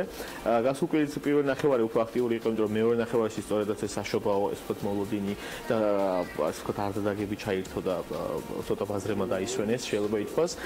გასულ კვირის განმავლობაში საფონდო ინდექსები გაიზარდნენ, ყველაზე კარგად როგორც აღნიშნავ ხოლმე გაზრდილია NASDAQ-ის ინდექსი 22-33%-ით, მას მოყვა Dow Jones-ი 25%-ით და შემდეგ მოდის S&P, სადღაც 20%-იანი ზრდით, 21%-იანი ზრდით. ძირითადად ინდექსებს დის ორი რამე, რასაც ჩვენ უყურებთ, ეს არის ეს ტრამპის საგადასახადო რეფორმა, რომელიც თითქმის უკვე ბოლოში გავიდა, ახლა სენატში შევა და შემდეგ ალბათ ტრამპი ხელს მოაწერს და ამერიკაში ახალი უფრო ლიბერალური და შემცირებული საგადასახადო რეჟიმი ამუშავდება და ამას ასევე ერთვის გაუმჯობესებული მაკროეკონომიკური ინდიკატორები, რასაც არც ამერიკაში ხდება, განსაკუთრებით უძრავი იქონების ბაზარს გამოვყოფდი, პირველად ბაზარზე, უძრავი იქონების პირველად ბაზარზე და მეორად ბაზარზე ასეთი კარგი აქტიურობა და ესეთი გაზრდილი გაყიდვები ამერიკის ეკონომიკას ბოლო 12 წელი არ ახსოვს. შეიძლება ითქვას, რომ 2007 წლის მაჩვენებელსაც კი გადააჭარბა ამ ყველაფერმა 2006-7 წლის მაჩვენებელმა, რაც კიდევ უფრო მეტად ვთქვათ დადებით მოლოდინებს ხდის ამერიკის ეკონომიკაში და ეს ყველაფერი ეხმარება ამერიკულ საფონდო ბაზარს, რომ განაგრძოს და გასულ კვირას იზრდებოდა უფრო პატარა კომპანიის აქციები და ნავთობის წარმოებაში მომუშავე კომპანიის აქციები, იმიტომ რომ ჩვენ ხედავთ ნავთობის ფასი იზრდება და როგორც წინა მიმოხილვაში აღვნიშნე, გამომდინარე ოპეკის გადაწყვეტილებისა, რომ და რუსეთის გადაწყვეტილების რომ შეზღუდოს ნავთობის წარმოება, ეს ყველაფერი ეს ვთქვათ ზრდის ტენდენციას აძლევს ნავთობის ფასს. ობლიგაციების ბაზარის დავინახეთ გაყიდვები, როგორც კორპორატიული ობლიგაციების, ასევე სახელმწიფო ობლიგაციების, რაც ასევე მოსავალნელი იყო, იმიტომ რომ როცა ესეთი დადებითი მოლოდინია კაპიტალის ბაზრების, ობლიგაციების ბაზრიდან ხდება გამოსვლა და ხდება გადასვლა ესე ვთქვათ კაპიტალის ბაზარზე, შესაბამისად ობლიგაციებზე ფასი საკმაოდ შემცირდა, სახელმწიფო ობლიგაციებზეც და კორპორატულ ობლიგაციებზეც. გადავალ ოქროზე გიორგი შენ საკმაოდ სწორად აღნიშნე, ოქროს ფასი შემცირდა, ერთადერთი ესე ვთქვათ შეიძლება ითქვას აქტივის კლასია, რაც გასულ კვირას განმავლობაში 1.3% შემცირდა და როგორც წესი ოქრო მცირდება, როცა ამერიკის ინდექსები იზრდება და პირიქით, როცა ამერიკის საფონდო ინდექსები დაბომოდის, ოქროს ფასი ზემოთ მიდის, ეს ორი ესე ვთქვათ აქტივის კლასი ერთმანეთის მიმართ საკმაოდ სარკისებრი ვითარდება. რაც შეეხება ევროპაშიც რეალურად ეს საგადასახადო ამერიკაში გამოსწორებული საგადასახადო რეჟიმი გადაედო ევროპის ეკონომიკასაც და კვირის დასაწყისში ევროპაში ესე ვთქვათ აქციების კაპიტალების ბაზაზის დადავინახეთ, თუმცა კვირის მეორე ნახევარში თქვენს აღნიშნეთ თქვენ მიმოხილვაში რომ ესპანეთში ეს ვთქვათ რეგიონალური არჩევნები ჩატარდა და კატალონიის სეპარატისტებმა გარკვეული მსუბუქი ასე ვთქვათ უმრავლესობა მოიპოვეს და ამან აიბექსი ესპანეთის მთავარი ინდექსია ზოგადად ევროპულ ინდექსებს დააწვა განსაკუთრებით აიბექს, სადაც 1%-ზე მეტი შემცირდა რამოდენიმე დღეში თუ დღის დღენახევრის განმავლობაში აიბექს ინდექსი. ევროპაშიც იგივე ტენდენციაა იმ ნაწილში, რომ ობლიგაციებიდან, რეალურად ძირითადი ობლიგაციებიდან გამოვიდნენ ინვესტორები და გადავიდნენ კაპიტალების ბაზრებში და უფრო სწორად კაპიტალის ბაზრების იმედი აქვს, ვიდრე ობლიგაციების ბაზრის იმედი. ერთადერთი ობლიგაციები, რაც გაიზარდა, დავინახეთ პორტუგალიის ობლიგაციები, სახელმწიფო ობლიგაციები, იმიტომ რომ პორტუგალიას Fitch რეიტინგმა გაუზარდა საკრედიტო რეიტინგი და ამბობრივია გამოიწვია ობლიგაციებზე ფასის და ობლიგაციებზე მოთხოვნა. გადავალ იაპონიაში ყველაფერი ძალიან კარგად მიდის. ბოლო 7 კვარტალი ამას სულ ვიმეორებ, რომ შეუქცევადი ეკონომიკურის დააქვთ. გასულ კვირას იყო იაპონიის ცენტრალური ბანკის მონეტარული პოლიტიკის შეხვედრა და იაპონიამ თავისი ესე ვთქვათ საკმაოდ მსუბუქი მონეტარული პოლიტიკა უცვლელი დატოვა და ეს ახსნა იმით, რომ რადგან ეკონომიკა იზრდება, ის მას ანიშნავს, რომ უნდა გავამკაცოთ მონეტარული პოლიტიკა, იმიტომ რომ ინფლაციურ ფონს ვერ ხედავენ ეკონომიკაში და მე მგონი საკმაოდ სწორადაც მოიქცნენ. სადღაც 0 და ვიტყვი რომ ძირითადი ინდექსები იაპონიის ეს არის ნიკეი გაზრდილია 20%-ით, მეორე ყველაზე მსხვილი ინდექსი ასევე 20%-იანი გაზრდილი ტოპექს ინდექსი და ტოპექს წვრილი კომპანიების ინდექსი გაზრდილია 30%-მდე იაპონიის წლის განმავლობაში და იაპონიისთვის ესეთი მაღალი ზრდები სულ აღნიშნავ რომ არის საკმაოდ კარგი და მაღალი. თქვენს აღნიშნეთ რომ იენა ოდნავ დასუსტდა გასულ კვირას დოლართან მიმართებაში, სადაც 113-ზე ოდნავ ზემოთ ივაჭრება დოლართან მიმართებაში, მაგრამ წლის დასაწყისიდან დღემდე ინარჩუნებს გამყარება, სადღაც 3%-ზე მეტად არის გამყარებული დოლართან მიმართებაში. იაპონიის ეს ვთქვათ ფინანსთა მინისტრმა რამოდენიმე მაკროეკონომიკური მოლოდინი გააჟღერა, მან თქვა რომ იგი 2017 წელს მაკროეკონომიკურ მთლიანში და პროდუქტის რეალურ ზრდას ზრდის 1.9%-მდე 1.5%-დან და 2018 წელში ზრდის 1.8%-მდე 1.4%-დან, ანუ ზრდები გაზარდა და ასევე ინფლაციის მაჩვენებლების გაზარდა, ანუ მან თქვა რომ 2018 წელს და 2017-18-ში ინფლაცია იქნება 0.7% და 1.1%, რაც წინა მაჩვენებელთან შედარებით ოდნავ ზრდა არის, თუმცა 2%-ის დაბლა, ანუ შესაბამისად იაპონიას ესე ვთქვათ მონეტარული პოლიტიკის გამკაცება არ უწევს და ჩვენ ვიცით რომ ეს დაბალი საპროცენტო განაკვეთები სწორედაც იაპონური ესე ვთქვათ მონეტარული პოლიტიკიდან დაიწყო. იგი ინარჩუნდება, მოკლევადიანი ის საპროცენტო განაკვეთი -0.1%-ია, ხოლო გრძელვადიანი ესე ვთქვათ საპროცენტო განაკვეთი 0%-ია იაპონური ფასიანი ქაღალდების, ანუ იაპონური სახელმწიფო ობლიგაციების. რაც შეეხება ჩინეთში ჩატარდა გასულ კვირას ჩინეთის კომუნისტური პარტიის და კონგრესის ესეთ ეკონომიკური ფორუმი და ანალიტიკოსები და მაკროეკონომისტები მოელოდებოდნენ, რომ რა გადაწყვეტილებას მიიღებდა ჩინეთის ხელისუფლება ეკონომიკის რეფორმიზაციასთან დაკავშირებით, იმიტომ რომ ჩვენ ვიცით, რომ ჩინეთის ეკონომიკა არის ესე ვთქვათ საკმაოდ ინდუსტრიულად ზარდი ეკონომიკაა, თუმცა ეკონომისტები იძახიან, რომ თუ არ გადაერთო მოხმარებად ეკონომიკაზე, ეს შეიძლება ჩინეთის ეკონომიკისთვის გარკვეული გადახურების რეჟიმში შევიდეს და ეს პრობლემას წარმოადგენდეს და ამავდროულად ხშირად აღნიშნავ ხოლმე ჩინეთის ეკონომიკაში კერძო სექტორში არის საკმაოდ დიდი მაჩვენებლით ვალი და აქედან გამომდინარე S&P-მაც და Fitch-მაც ორმა ყველაზე მსხვილმა სარეიტინგო კომპანიამ ჩინეთის საგარეო რეიტინგი საკმაოდ შეამცირეს. აქედან გამომდინარე ანალიტიკოსები ელოდებოდნენ, რომ ამ ეკონომიკურ ფორუმზე იქნებოდა საუბარი მასზე, რომ მოხდეს ეკონომიკის რეფორმიზაცია და ესე ვთქვათ, უფრო გამოვიყენებ ამ ინგლისურ ტერმინს supply side-ზე გადართვა ეკონომიკის და მოხმარებაზე გადართვა ეკონომიკის, თუმცა ამის მოლოდინი არ შეექმნათ ანალიტიკოსებს და მათმა თქვეს, რომ 2018 წელს ჩინეთი და მისი ესეთი მზარდი დინამიკა შეიძლება ერთ-ერთი და ამხელა ვალი კერძო სექტორი შეიძლება ერთ-ერთი მნიშვნელოვანი რისკი იყოს სოფლიო ეკონომიკების განვითარების. ნახოთ როგორ განვითარდება მოვლენები, რაც შეეხება სხვა განვითარებად ეკონომიკებს. სამხრეთ აფრიკაში ახალი ესე ვთქვათ პრემიერ-მინისტრის მოადგილე ყავთ, რომელიც საკმაოდ ესეთი სანდო პიროვნება იმ ნაწილში, რომ საკმაოდ ესე ვთქვათ investor friendly ადამიანია და ამის მიმართ აი რომ ეს ადამიანი დაინიშნა, ადგილობრივი ვალუტა გამყარდა 3%-ით და საფონდო ბირჟაზე ინდექსი გაიზარდა 2%-ით. და ნუ ინვესტორები მელოდებიან, რომ ეს კიდევ უფრო მეტად ეს ვთქვათ გამოასწორებს მოლოდინებს ინვესტორების დამოკიდებულებას ეკონომიკის მიმართ. პერუში განვითარდა მოვლენები, პერუს პრეზიდენტი, რომელიც შემჩნეული არის, ეს ვთქვათ, ოსე ბრალდებენ დიდ ეს ვთქვათ კორუფტირებულ სკანდალში, ამასთან დაკავშირებით ეს არის რაღაცა სახელმწიფო შესაძლებლობასთან დაკავშირებული სკანდალი. ამ სკანდალმა გადაუარა მთელ ლათინურ ამერიკას და ყველაზე მეტად პერუს და ბრაზილიას დაატყდა ეს სკანდალი თავს.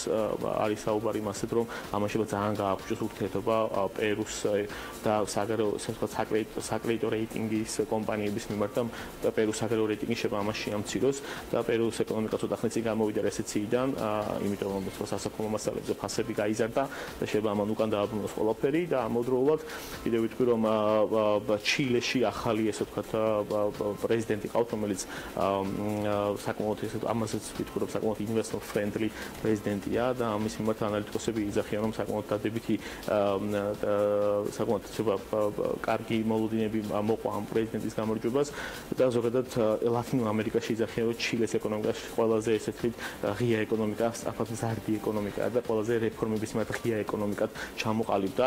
როგორც ანალიტიკოსები იძახიან, ნახოთ როგორ განვითარდება ლათინურ ამერიკაში მოვლენები, ზოგადად განვითარებადი ეკონომიკები 2018 წლის განმავლობაში ერთ-ერთ ყველაზე საინტერესო აქტივობის კლასს წარმოადგენს, როგორც ინვესტორები იძახიან და იძახიან, რომ რამე თუ ამერიკაში უკვე ინდექსები საკმაოდ გაზრდილია, ობლიგაციების ბაზარზეც საინტერესოა როგორ განვითარდება მოვლენები, იმიტომ რომ ცენტრალური ბანკები აპირებენ საპროცენტო განაკვეთების გაზრდას, განვითარებადი ეკონომიკები წარმოადგენენ ერთ-ერთ ყველაზე მიმზიდველ შეიძლება ითქვას რეგიონს და საინვესტიციო კლასს. ეს იყო და ეს თქმაც მინდოდა, ალბათ შემდეგ ესე ვთქვათ მიმოხილვაში უფრო შევაჯამებ 2017 წელს და ვისაუბრებ 2018 წლის ძირითად მოლოდინებზე. მე მხოლოდ აი ამ შემდგომ ჩართვამდე გემშვიდობები, მადლობა ძალიან ნაყოფიერი მიმდინარე ჩართვებისთვის და ანალიტიკისთვის. taggart-ის გუნდის კიდევ ერთ წარმომადგენელთან ლაშა ქავთარაძესთან ერთად უკვე სტუდიაში გავაგრძელებთ საუბარს საერთაშორისო ბაზრებიდან საქართველოში ვინაცვლებთ და თვითონ ზოგადად ჩვენს რეგიონზეც გვექნება საუბარი. აქ საკმაოდ საინტერესო ანალიტიკა აქვს taggart-ის წარმოდგენილი, რომლებმაც საქართველოს ეკონომიკური ზრდის, ასე ვთქვათ, საკუთარი პროგნოზი გაზარდეს. საინვესტიციო კომპანია მიმდინარე წელს საქართველოში 5%-იან ეკონომიკურ ზრდას ელოდება. რამდენიმე კვირის წინ ეს პროგნოზი 0.3%-ით ნაკლები იყო. ასევე გასული კვირის ბიულეტენით საინვესტიციო კომპანიისგან მივიღეთ მონაცემები, რომ ლარი დოლარის წყვილი იდეაში მათი გათვლებიდან გამომდინარე 2 და 4-ის ნიშნულს უმიზნებს და ადრე თუ გვიან შეიძლება აი ნიშნულზე დაკორექტირდეს. მოკლედ საინტერესო 2017-ის მიღმა გამოწვევებით სავსე 2018-ზე საუბრობთ ლაშა ქავთარაძესთან, იგი taggart-ის ეკონომისტი გახლავთ და მე მას მივესალმებ. დილა მშვიდობის. დილა მშვიდობისა, მოგესალმებით. ლაშა, პირველ რიგში ხა ევაბოჭორიშვილთან ერთად გავიარეთ კიდეც ამ სტუდიაში დეტალები თუ რის გამო მოხდა კორექცია მიმდინარე წლის პროგნოზისა იმ ფუნდამენტური ფაქტორებიდან თუ სხვა ინდიკატორებიდან გამომდინარე, მაგრამ ამას მალევე წამოეწია თქვენი მორიგი ანალიტიკა, რომელიც უკვე 2018 წელს და ამ პროგნოზებს უკავშირდება, სადაც ასევე საკმაოდ პოზიტიური გათვლებია, მაგრამ ეს ყველაფერი გადაფარა და ამას მე უკვე გეუბნებით BMG-ის მომხმარებლებიდან გამომდინარე თქვენმა პროგნოზმა ლარი დოლარის წყვილთან მიმართებაში. რომ ეს ყველაფერი იდეაში შეიძლება 2 და 4-ის ნიშნულზე დაკორექტირდეს. მოკლედ, ბევრი გვაქვს სასაუბრო და გისმენთ ყურადღებით. რა გაძლევთ ესეთი ოპტიმიზმის საფუძველს? მოკლედ, ვადასტურებთ, რომ ჩვენი galt and taggart-ის ბოლო განახლებული პროგნოზით საქართველოს ეკონომიკა 5%-ით გაიზრდება 2017 წელს და 2018 წელს ეს დაიქნება 5.4%. ხა რა დგას ამ გაზრდილი ეკონომიკური ზრდის უკან? წლის დასაწყისიდან მოგეხსენებათ, რომ ასე ვთქვათ, რეგიონის ეკონომიკები, ასევე საქართველოს სხვა სავაჭრო პარტნიორი ქვეყნების ეკონომიკების მნიშვნელოვნად გაიზარდა. ეს ნიშნავს იმას, რომ საგარეო მოთხოვნა გაიზარდა და შესაბამისად ჩვენგან ექსპორტი გაიზარდა და თუ დავაკვირდებით ბოლო 11 თვის მონაცემებს ექსპორტი მნიშვნელოვნად არის გაზრდილი, ახლობით 27%-ით არის გაზრდილი და ეს ზრდის ტემპი სამჯერ მეტი არის, ვიდრე იმპორტი გაიზარდა საქართველოში. ანუ ერთი არის სავაჭრო, ასე ვთქვათ, გაუმჯობესებული პირობები და მეორე არის რაც უკავშირდება ფინანსური ნაკადების შემოდინებას. ფინანსური ნაკადები ამ შემთხვევაში არის ფულადი გზავნილები, არის ასევე ტურიზმიდან შემოსავლები, ესენი გარკვეულწილად ქმნიან მოთხოვნას ქვეყნის შიგნით და თუ დავაკვირდებით მთლიანი შიდა პროდუქტის დარგობრივ ჭრილში მნიშვნელოვნად გაზრდილი არის მაგალითად რესტორნები, სასტუმროები და რესტორნები, გაზრდილი არის მშენებლობა და შესაბამისად მათ მნიშვნელოვანი წვლილი შეაქვთ იმ ეკონომიკურ ზაში, რაც ასე ვთქვათ, პირველ მიმდინარე წლის 10 თვეში გვაქვს. ეს არის 4.9%. აქედან გამომდინარე ჩვენ ასევე ვაკვირდებით თუ როგორი ეკონომიკური აქტივობა მიმდინარეობდა ნოემბერში, ასევე უყურებთ თუ როგორი ბაზა გქონდა წინა წელს და შესაბამისად აქედან გამომდინარე ჩვენ გავზარდეთ 4.7%-ით და 5%-მდე ეკონომიკური ზრდა. მთლიანობაში ასე ვთქვათ, თუ მთლიანი შიდა პროდუქტის კომპონენტებს შევხედავთ, კვლავ სოლიდური ადგილი წმინდა ექსპორტის, ასე ვთქვათ, წვლილის უკვე ექნება მიმდინარე ეკონომიკურ ზრდაში და ასევე ექნება მოხმარებას. ასევე დადებითი პოზიტიური, ასე ვთქვათ, კონტრიბუცია შეიტანს ინვესტიციები, რომელიც წლის პირველ ნახევარში ცოტა სუსტი იყო, მაგრამ ასე ვთქვათ, ეს ტენდენცია უკვე გაუმჯობესებისკენ წავიდა მეორე ნახევარში. 2018-ში ეკონომიკური ზრდა მომეჩვენა თუ უფრო მეტი ახსენეთ 5.4%. რა გაძლევთ ამის წინაპირობად? შარშანდელი პროგნოზი მესმის, რომ პესიმისტური იყო გადასახედად, მაგრამ ფიქრობდით, რომ ესეც ოპტიმისტური წელს რა გაძლევთ იმის თქმის საშუალებას, რომ მომავალ წელს კიდევ უფრო სწრაფად გაიზრდება ეკონომიკა. ეს არის ხარჯები, რომელიც მაგალითად ინფრასტრუქტურაშია გათვალისწინებული და ასე ანუ რა პუნქტები არის მთავარი განსაზღვრელი ამის?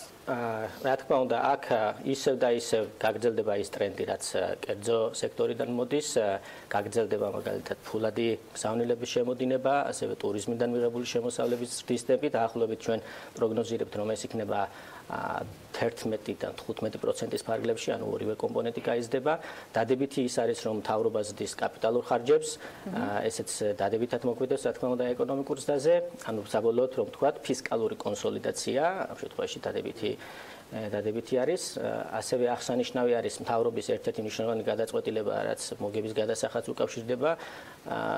მიმდინარე წელს დაახლოებით ბიზნესში ჩაბრუნდა ჩვენი გათვლებით 650 მილიონის ფარგლებში, მომავალ წელს კი მილიონი ლარი, მომავალ წელს დაახლოებით 30-50 მილიონით უფრო მეტი ჩაბრუნდება. შესაბამისად, მოგების გადასახადის ეკონომიკაში ჩაბრუნება ყისიერი ეფექტი არ აქვს, ცოტა მოგვიანებით მოქმედებს ეკონომიკაზე და ასე ვთქვათ, ეს გამოჩნდება 2018 წელს. საშუალება ვივარაუდოთ, რომ ნაჩქარევი იყო ცოტა აქციზებზე ფასის გაზრდა, თუ მოგების გადასახადი რეინვესტირებით გვაძლევდა იმ მაჩვენებლებს, რა მაჩვენებლებსაც ბიუჯეტი, რა დეფიციტის შევსებაც უნდა და ბიუჯეტს. ნუ წლის დასაწყისში მოგეხსენებათ არ იყო მოსალოდნელი, რომ ეკონომიკა 2017 წელს ასეთი მაღალი იქნებოდა, შესაბამისად ბიუჯეტში შემოსავლები ყოფილიყო, ასე ვთქვათ, მიზანშეწონილად მიიჩნიეს, რომ აქციის გადასახადი გაიზარდა. ესე გავაგრძელებ შოთას კითხვას. ინფლაციის ტარგეტირებული მაჩვენებელი, რომელზეც ყველა დასკვნით ყველაზე დიდი გავლენა მოახდინა აქციზების ზრდამ. ეს თქვენ გათვლებში უბრუნდება საწყის მაჩვენებელს, რასაც ვარაუდობს ეროვნული ბანკი თუ არა, იმიტომ რომ ფაქტია, რომ აქციზი საკმაოდ მძიმე ტვირთად დააწვა და ბოლო გადაწყვეტილება, რომელიც მონეტარული პოლიტიკის კომიტეტის ხმაზე მიიღო, ამათ თითქოს გააჩინა ის მოლოდინი, რომ სწორედ ეს ერთჯერადი ფაქტორები არ იყო მხოლოდ და მომავალში ასახვისათვის იქნა გადადგმული 25,000-დან პუნქტით გამყარების ნაწილი. მოგიხსენებათ, როდესაც აქციზის გადასახადი გაიზარდა თამბაქოზე და საწვავზე, ამან შეიშერეგი მოგცა, რომ დაახლოებით 40% აქციზის გადასახადის გამო გვაქვს სიმაღალი ინფლაცია.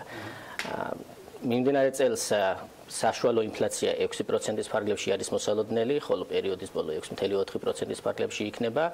მომავალ წელს ჩვენი პროგნოზით ინფლაცია, საშუალო ინფლაცია იქნება 3.3%-ის ფარგლებში, ეს ცოტათი რა თქმა უნდა, ნახევდება. ნათქვამი აქვს, რომ ეს არის ამის. ანუ მოსალოდნელია, რომ რეფინანსირების განაკვეთიც დაიწევს. რა თქმა უნდა, შერბირებული მონეტარული პოლიტიკის ველით მომავალ წელს დაახლოებით 6%-მდე უნდა ჩამოვიდეს მონეტარული პოლიტიკის განაკვეთი. მიმდინარე გაზდა, რაც ასე ვთქვათ, არა მარტო იქიდან არის, მომდინარეობს, რომ აქციზის გადასახადის გამო გაიზარდა ინფლაცია, ასევე ეროვნული ბანკი უყურებს თუ როგორ შეიცვალა ნომინალური ეფექტური გაცვლითი კურსი თავისი ტრენდის მიმართ. ძალიან გაუფასურებული იყო შესაბამისად ეს აჩენდა მოლოდინს, რომ ინფლაცია კიდე ცოტათი გაიზრდებოდა და ახლობით ალბათ ჩვენი გათვლებით ეს იქნებოდა 0.3-4 პროცენტული პუნქტის ფარგლებში. მაგრამ მე დიდად არ ველოდებოდი მაგალითად მონეტარული პოლიტიკის. ხო, მაგრამ მეორე მხრივ თქვენ ელოდებით და საკმაოდ ამბიციური განაცხადია galt-ის გათვლებიდან გამომდინარე, ეს ერთ-ერთი ჩვენი ბოლო კითხვათაგანია ლაშა. ლარი დოლარის წყვილი 2 და 4-თან მიმართებაში. ეს თქვენს მიერ ჩამოთვლილი ფაქტორები თუ დაუმატებდით, კიდევ რა გაძლევთ ესეთი პროგნოზის გაკეთების საშუალებას? საერთოდ ლარის კურსი მოლოდინების შექმნაზე დავიწყოთ ახლა ყველა მეთქად მუშაობა. ლარის კურსი, ასე ვთქვათ, არის ასე ვთქვათ ის მაჩვენებელი, რომელიც ძალიან გრძნობიარე არის როგორც ფუნდამენტური ფაქტორების მიმართ, ასევე იმ ფაქტორების მიმართ, რომელსაც ვერ ვაკვირდები და ვერ აღვრიცხავთ, ხო? ამაში არის ეს მოლოდინებიც და ვერც მართავთ. ის რომ ჩვენ საშუალოვადიან პერიოდში ეკონომიკა გაიზრდება და დაუახლოვდება მის პოტენციურს დას, რომელიც ჩვენი გათვლებით დაახლოებით 6%-ზე ცოტა მეტი არის. ეს იმას ნიშნავს, რომ ამ შემთხვევაში 6-ზე ცოტა მეტიც არის? კი, 6.2% იქნება დაახლოებით პოტენციური ეკონომიკური ზრდა 2018-2021 წლებში. ეხლა შემცირებული არის მაგალითად 2015-2016 წლებში პოტენციური ეკონომიკური ზრდა დაახლოებით 4.9% ფარგლებში იყო, ანუ შემცირდა ამ წლებში, მაგრამ ასე ვთქვათ ისე გაიზრდება და დაუბრუნდება ადრინდელ ნიშნულს 6.2%-ს და ასე ვთქვათ თუ ეკონომიკაც გაიზრდება დაახლოებით 6%-ით, ეს მნიშვნელოვანი მხარდაჭერა იქნება ლარის კურსისთვის. ჩვენი შეფასებით დავამატებ, რომ მიმდინარე წელს, ასე ვთქვათ, როდესაც ვამბობთ ლარი იქნება 2.4, ეს არნიშნავს, რომ ყოველთვის შეიძლება იყოს 2.4. იმიტომ რომ ეს არის, ასე ვთქვათ, ეკონომიკური ფაქტორები იცვლება ყოველთვე, შესაბამისად იცვლება სამართლიანი ლარის კურსი, რასაც ვეძახით Pirveli. ანუ საშუალო კურსი წლის განმავლობაში იქნება 2.4 საშუალოვადიან პერიოდში. რაც შეეხება 18-21 წლის პროგნოზს, აქაც წამყვანი მიზეზი რეგიონის დიდი ჩვენი სავაჭრო პარტნიორების დიდი ეკონომიკური ზრდაა, ანუ ისევ გარეგანი ფაქტორები მოქმედებენ ჩვენს ეკონომიკურ ზრდაზე უფრო მეტად, ვიდრე ჩვენი შიდა გადაწყვეტილებები, ნუ მოგების გადასახადს თუ არ გავითვალისწინებთ. რა თქმა უნდა, ეს ერთ-ერთი მნიშვნელოვანი არის თუ როგორი სიტუაცია იქნება ჩვენს მეზობელ ქვეყნებში, რადგან ისინი ქმნიან მოთხოვნას ჩვენს პროდუქციაზე და ისინი, ასე ვთქვათ, გვახალისებენ, რომ მეტი ვაწარმოოთ და გავიტანოთ ექსპორტს. მაგრამ ეს მარტო, ასე ვთქვათ, რეგიონში და ჩვენს სავაჭრო პარტნიორ ქვეყნებში როგორი იქნება ეკონომიკური სიტუაცია, ამაზე არ არის დამოკიდებული, ეს დიდად არის დამოკიდებული ქვეყანაში მიმდინარე პროცესებზე. მაგალითად ის, რომ მთავრობამ წარმოადგინა 4-პუნქტიანი გეგმა და აქ ინფრასტრუქტურული პროექტების ხარჯები მნიშვნელოვნად იზრდება, ეს ერთ-ერთი მნიშვნელოვანი ფაქტორი არის ეკონომიკური ზრდისთვის. ეს ზრდის როგორც მთლიან შიდა პროდუქტს, როგორც მოთხოვნის მხრიდან, ასევე მიწოდების მხრიდან. ანუ პოტენციურადაც იზრდება ქვეყნის შესაძლებლობა მეტი საქონელი და მომსახურება აწარმოოს. მაგალითად, ამ პოლიტიკით კერძო და მთავრობის ინვესტიციები ჯამურად 12%-დან დამგვალებით რომ ვთქვათ, იზრდება 37%-მდე საშუალოდან პერიოდში, რაც ძალიან კარგი არის. ასევე ლეურჭილში კი. მნიშვნელოვანი არის ის, რომ ქვეყანაში გაიზრდება დანაზოგები, როგორც მთავრობის დანაზოგები, ისე ვთქვათ, კერძო სექტორის დანაზოგები და ეს საბოლოო ჯამში რა შედეგს გვაძლევს? ინვესტიციების და ეკონომიკას გვიზრდის, დანაზოგების და გვიმცირებს მიმდინარე ანგარიშის დეფიციტს. შესაბამისად, ლარზეც კიდევ ეს დადებითი ფაქტორი არის, რომ ზეწოლა არ გვექნება მიმდინარე ანგარიშის. განსახილველი ვალი, სახელმწიფო ვალი თუ გავითვალისწინებთ იმას, რომ თუ გავითვალისწინებთ ვალში იმ კომპანიების დავალიანებას, რომელიც სახელმწიფო ბალანსზე ირიცხება, უკვე საშიში მაჩვენებლებს უახლოვდებით. ამას ახლა არ ვითვალისწინებთ და ამით უფრო დაბალ პროცენტს ვაჩვენებთ, რაც ჩვენთვის ძალიან ხელსაყრელია, იმიტომ რომ უფრო კრედიტაბელური ქვეყანა ვჩანვართ საერთაშორისო ასპარეზზე.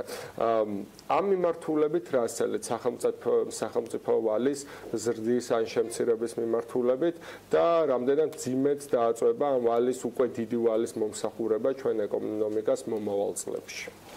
რა თქმა უნდა, ვალი ერთ-ერთი მნიშვნელოვანი საკითხი არის და თუ დავაკვირდებით წინა წლებს და ასე ვთქვათ მიმდინარე წელს ჩვენს ვალის სტრუქტურაში მნიშვნელოვანი წვლილი დაახლოებით 75-დან მერყეობს 78%-ის ფარგლებში საგარეო ვალი დომინირებს. საგარეო ვალი შესაბამისად დამოკიდებული არის გაცვლით კურსზე. როდესაც ლარი გაუფასურდება, შესაბამისად ვალის მაჩვენებელი მთლიანში და პროდუქტთან მიმართებაში იზრდება. თუ ჩვენ ასე ვთქვათ 2.4%-ის ფარგლებში გვექნება ეს გაცვლითი კურსი ლარი დოლარის მიმართ, ეს იმას ნიშნავს, რომ ვალს შემცირების ტენდენცია ექნება საშუალებადი პერიოდში და ეს ასახული არის მთავრობის დოკუმენტში, ასახული არის ასევე ჩვენს პროგნოზებში და მე ვფიქრობ, რომ ამ კუთხით ასე ვთქვათ ვალის მდგრადობას პრობლემა არ ექნება საშუალებადიან პერიოდში. ასევე ყურადღება უნდა გავამახვილოთ როდესაც ვალის მომსახურებაზე ვსაუბრობთ, ვალის მომსახურების ასე ვთქვათ ტვირთი არ არის დიდი, შემოსავლების მიმართ დაახლოებით 8%-ის ფარგლებში არის და ამასაც შემცირების ტენდენცია ექნება.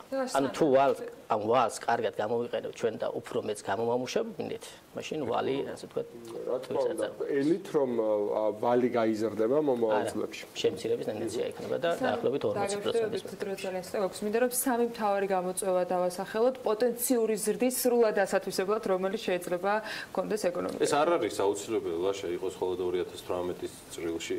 ის რაც ჩვენი 2018 წელს 5.4%-იან ეკონომიკურ ზრდაში ველით რომ ინვესტიციებს ექნება მაღალი წვლილი მოხმარებასთან ერთად მიუხედავად იმისა, რომ მოხმარება პროცენტულად თლიანი შიდა პროდუქტის მიმართ შემცირდება, მისი წვლილი იქნება მაღალი, დაახლოებით 2.7% იქნება მოხმარების წვლილი, ჩვენი გათვლებით 2.4% პუნქტი იქნება ინვესტიციების და წმინდა ექსპორტის შემცირდება, იმიტომ რომ ჩვენი პროგნოზით ექსპორტისა და იმპორტის ზრდის ტემპები 2018 წელს დაუახლოვდება ერთმანეთს.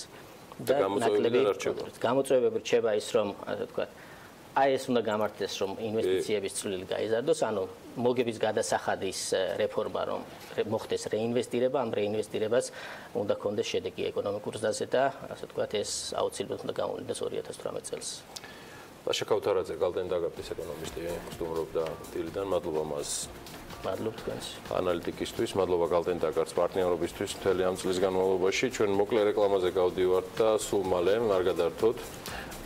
უკაცრავად ნოვას ხელმძღვანელი, დირექტორი და პარტნიორი ზვია დაბულაძე შემოგვიერთება, იგი უერთდება მსხვილი კომპანიების ფორუმს, რათა 2017 წელი პირდაპირ ეთერში შევაჯამოთ. საქმიანი დილა სულ მალე თავის პარტნიორს ნოვას დაუთმობს ეთერს. გეოდებით.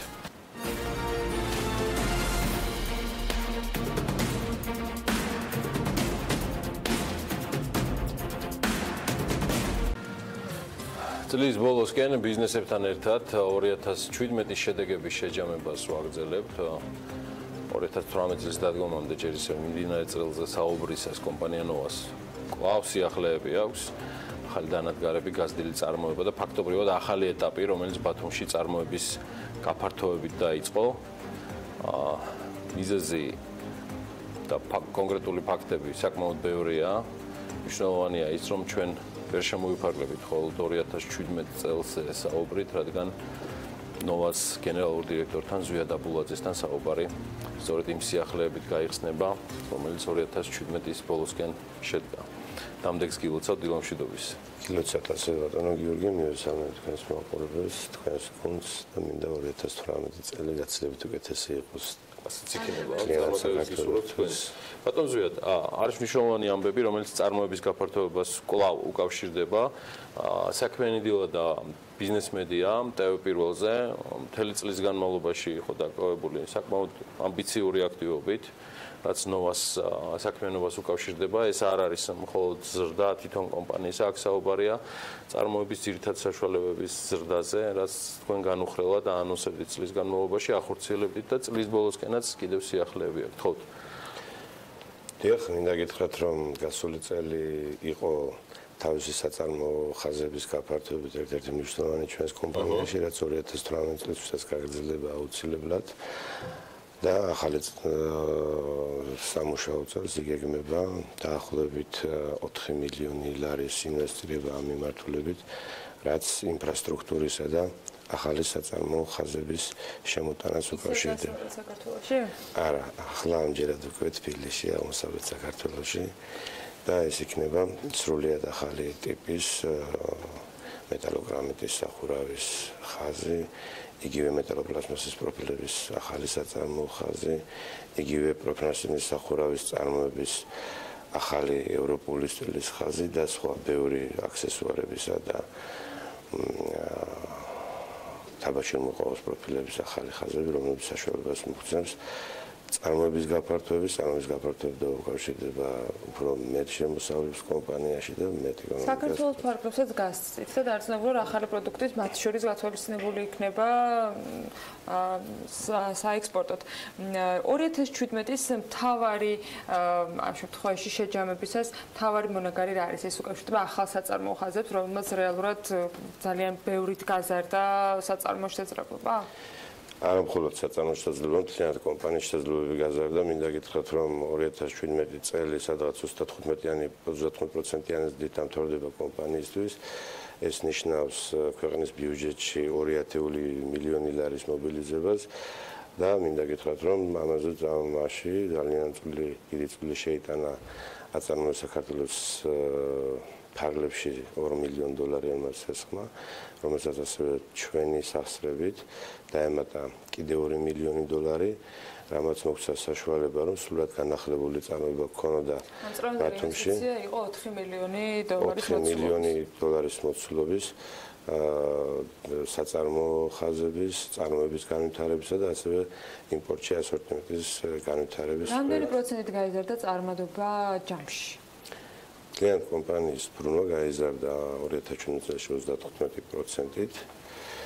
ეს არ არის მცირე რიცხვი ჩვენი სიდიდის კომპანიისთვის. მართლაც ადვილდებოდით, ქონდა სადღაც 20-25%-იანი ზრდა დაგეგმილი, მაგრამ მინდა გითხრათ, რომ ახალმა საწარმოო ხაზებმა ყოველგვარ მოლოდინს გადააჭარბა.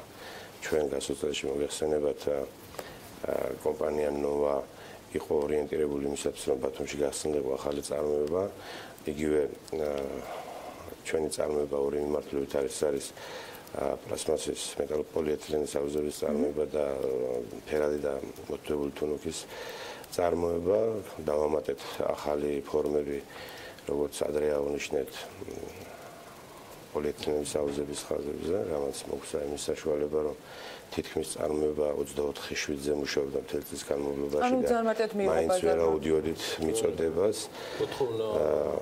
ამასთანავე მეტალოპლასმასის კარფანჯრის პროფილების დამატება, ახალი სასახურავი საწარმოო ხაზების დამატება მოგცა იმის საშუალება, რომ მთელი წლის შედეგები მიგიყვანა იქამდე. თქვენს პორტფელში დღეისთვის საცალო შესყიდვები და კორპორატიული შესყიდვები როგორ ნაწილდება?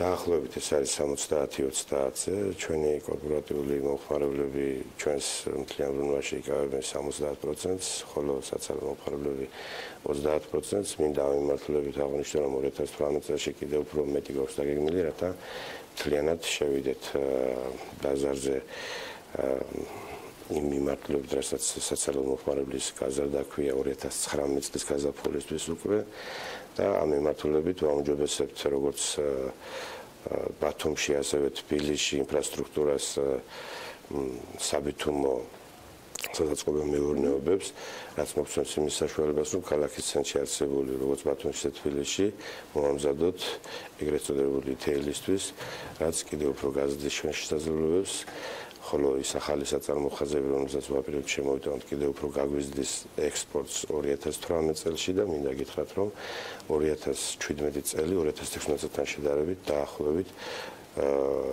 ექსპორტის მიმართულებით 40%-იანი ზრდით დასრულდა. რომელი პროდუქტი არის უფრო პოპულარული საექსპორტოდ და რომელი ნაწილი შეთავაზებას გეგმავთ პარტნიორებისათვის საზღვარგარეთ 2018-ში? მინდა გითხრათ, რომ როგორც ასეთი ჩვენი პოლიეთილენის აუზების წარმოება საკმაოდ პოპულარულია სომხეთის რესპუბლიკაში და ამ მიმართულებით ვერ აუდიოდით მიწოდებას დაგიწყოთ. არ გჭირდა ამ პოლიეთილენის აუზებს ან მარკეტინგული კამპანია, ან რეკლამა, როცა ახალ პროდუქტს აკეთებდი და ჩვენ საკმაოდ ასე აგრესიულია. ჩვენმა მარკეტინგმა საკმაოდ კარგად იმუშავა ამ მიმართულებით. ან დროს რეალურად ძალიან წოდა ჭირდა, იმიტომ რომ სულ რაღაც რამდენიმე თვის წინ იყო, როცა ამ სიახლის შესახებ გქონდა ინფორმაცია, რომ დამზადებას იწყებდით. არა.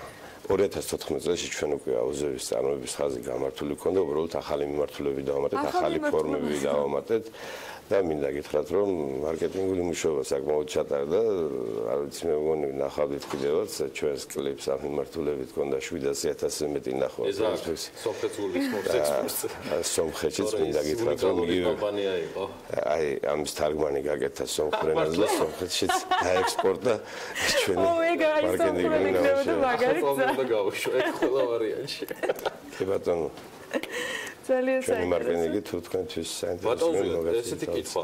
ახალი საწარმოხაზი, რაც თქვენ ბრძანეთ დედაქალაქში, ფაქტიურად ეს ნიშნავს თქვენი აწუկე წარმოების დივერსიფიცირებას, იმიტომ რომ შოურუმები, სხვადასხვა საქმიანი ადგილები, რაც საქართველოში არის უკვე წარმოდგენილი, ამას ემატება ახალი ტექნოლოგიებით, რასაც თქვენ თბილისში აპირებთ. ნიშნავს თუ არა ეს, რომ გარდა ესეთი მოთხოვნისა, მათ შორის ექსპორტის მიმართულებით, თქვენ სრულად აკეთებთ მათ შორის წარმოების ნაწილის დივერსიფიცირებასაც საქართველოს მასშტაბით?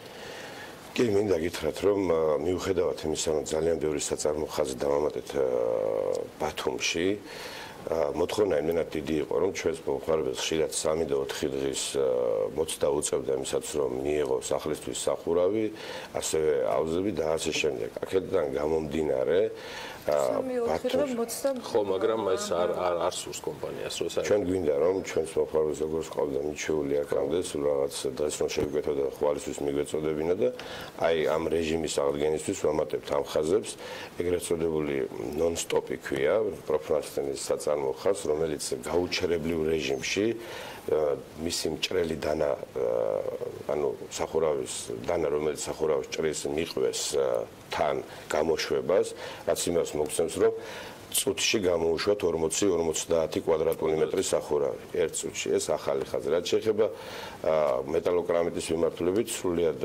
თანამედროვე ევროპული ხაზი ჩამოგვაქვს და ეს მოგცემს საშუალებას, რომ ახალი ფორმა, ახალი აქსესუარები, სრულიად თანამედროვე შევთავაზოთ მომხმარებელს, რომელიც უფრო ხარისხიანი და უფრო მეტად მოხმარებადი იქნება ქართულ ბაზარზე დარწმუნებული. ერთი კითხვაც და მე აღარ დავსვა, მომავალ წლის საინვესტიციო გეგმაში მოცულობა თანხმობრივად დაახლოებით თუ გაქვთ წინასწარ დათვლილი და დაგეგმილი.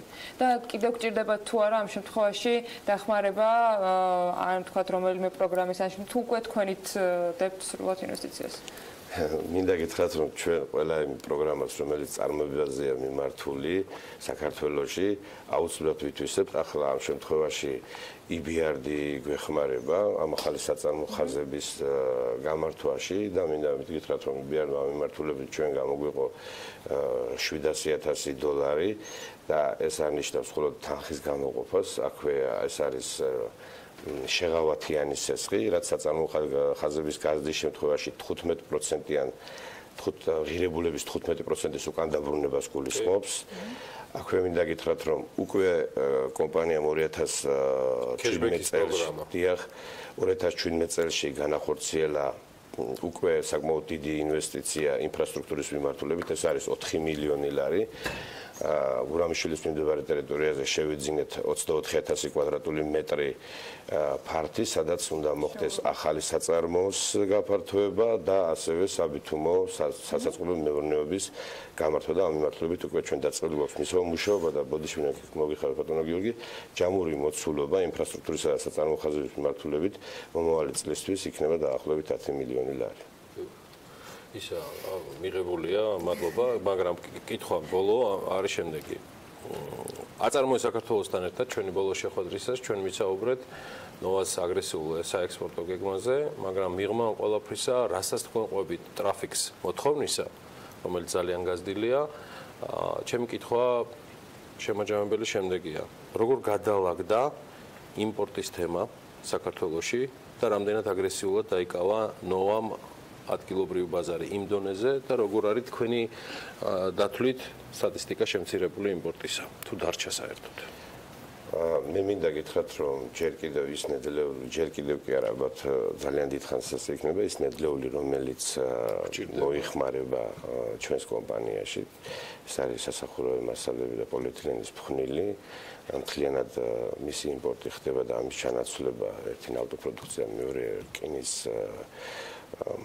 ნედლეულზე, რომელიც ჩვენთან არ არის, მაგრამ ეს იმას არ ნიშნავს, რომ ჩვენ მაინც ვერ ვერევით იმპორტს. იმპორტი მეტ გაცილებით დაძლეულია გასულ წელთან შედარებით და მას ჩვენი მიმართულებით მაშინაც აღნიშნე, მთლიანად ჩანაცვლებულია იმპორტი დაახლოებით 90-95%-ით, ხოლო 5% იმპორტი აღწევს ამ მიმართულებით ქართულ ბაზარზე და ასევე იმისათვის, რომ ჩვენი კომპანია და ასევე ქვეყნის ეკონომიკის განვითარებაში ჩვენი კომპანიამ შეიტანოს პრომეტი წვლილი, ჩვენ ყოველ წელს ფართოვდებით იმ მიმართულებით, რომ ჩვენი ექსპორტი გავაძლიეროთ და ექსპორტის მიმართულებით როგორც გითხარით 40%-იანიც დაგვაქვს გასულ წელთან შედარებით ამ წელში და შემდგომი ახალი საწარმოო ხაზები, ასევე მინდა გითხრათ, რომ არა მხოლოდ საწარმოო ხაზები და ჩვენი წარმოება, იმპორტის მიმართულებითაც ჩვენი კომპანია საკმაოდ სერიოზულად მუშაობს, რომ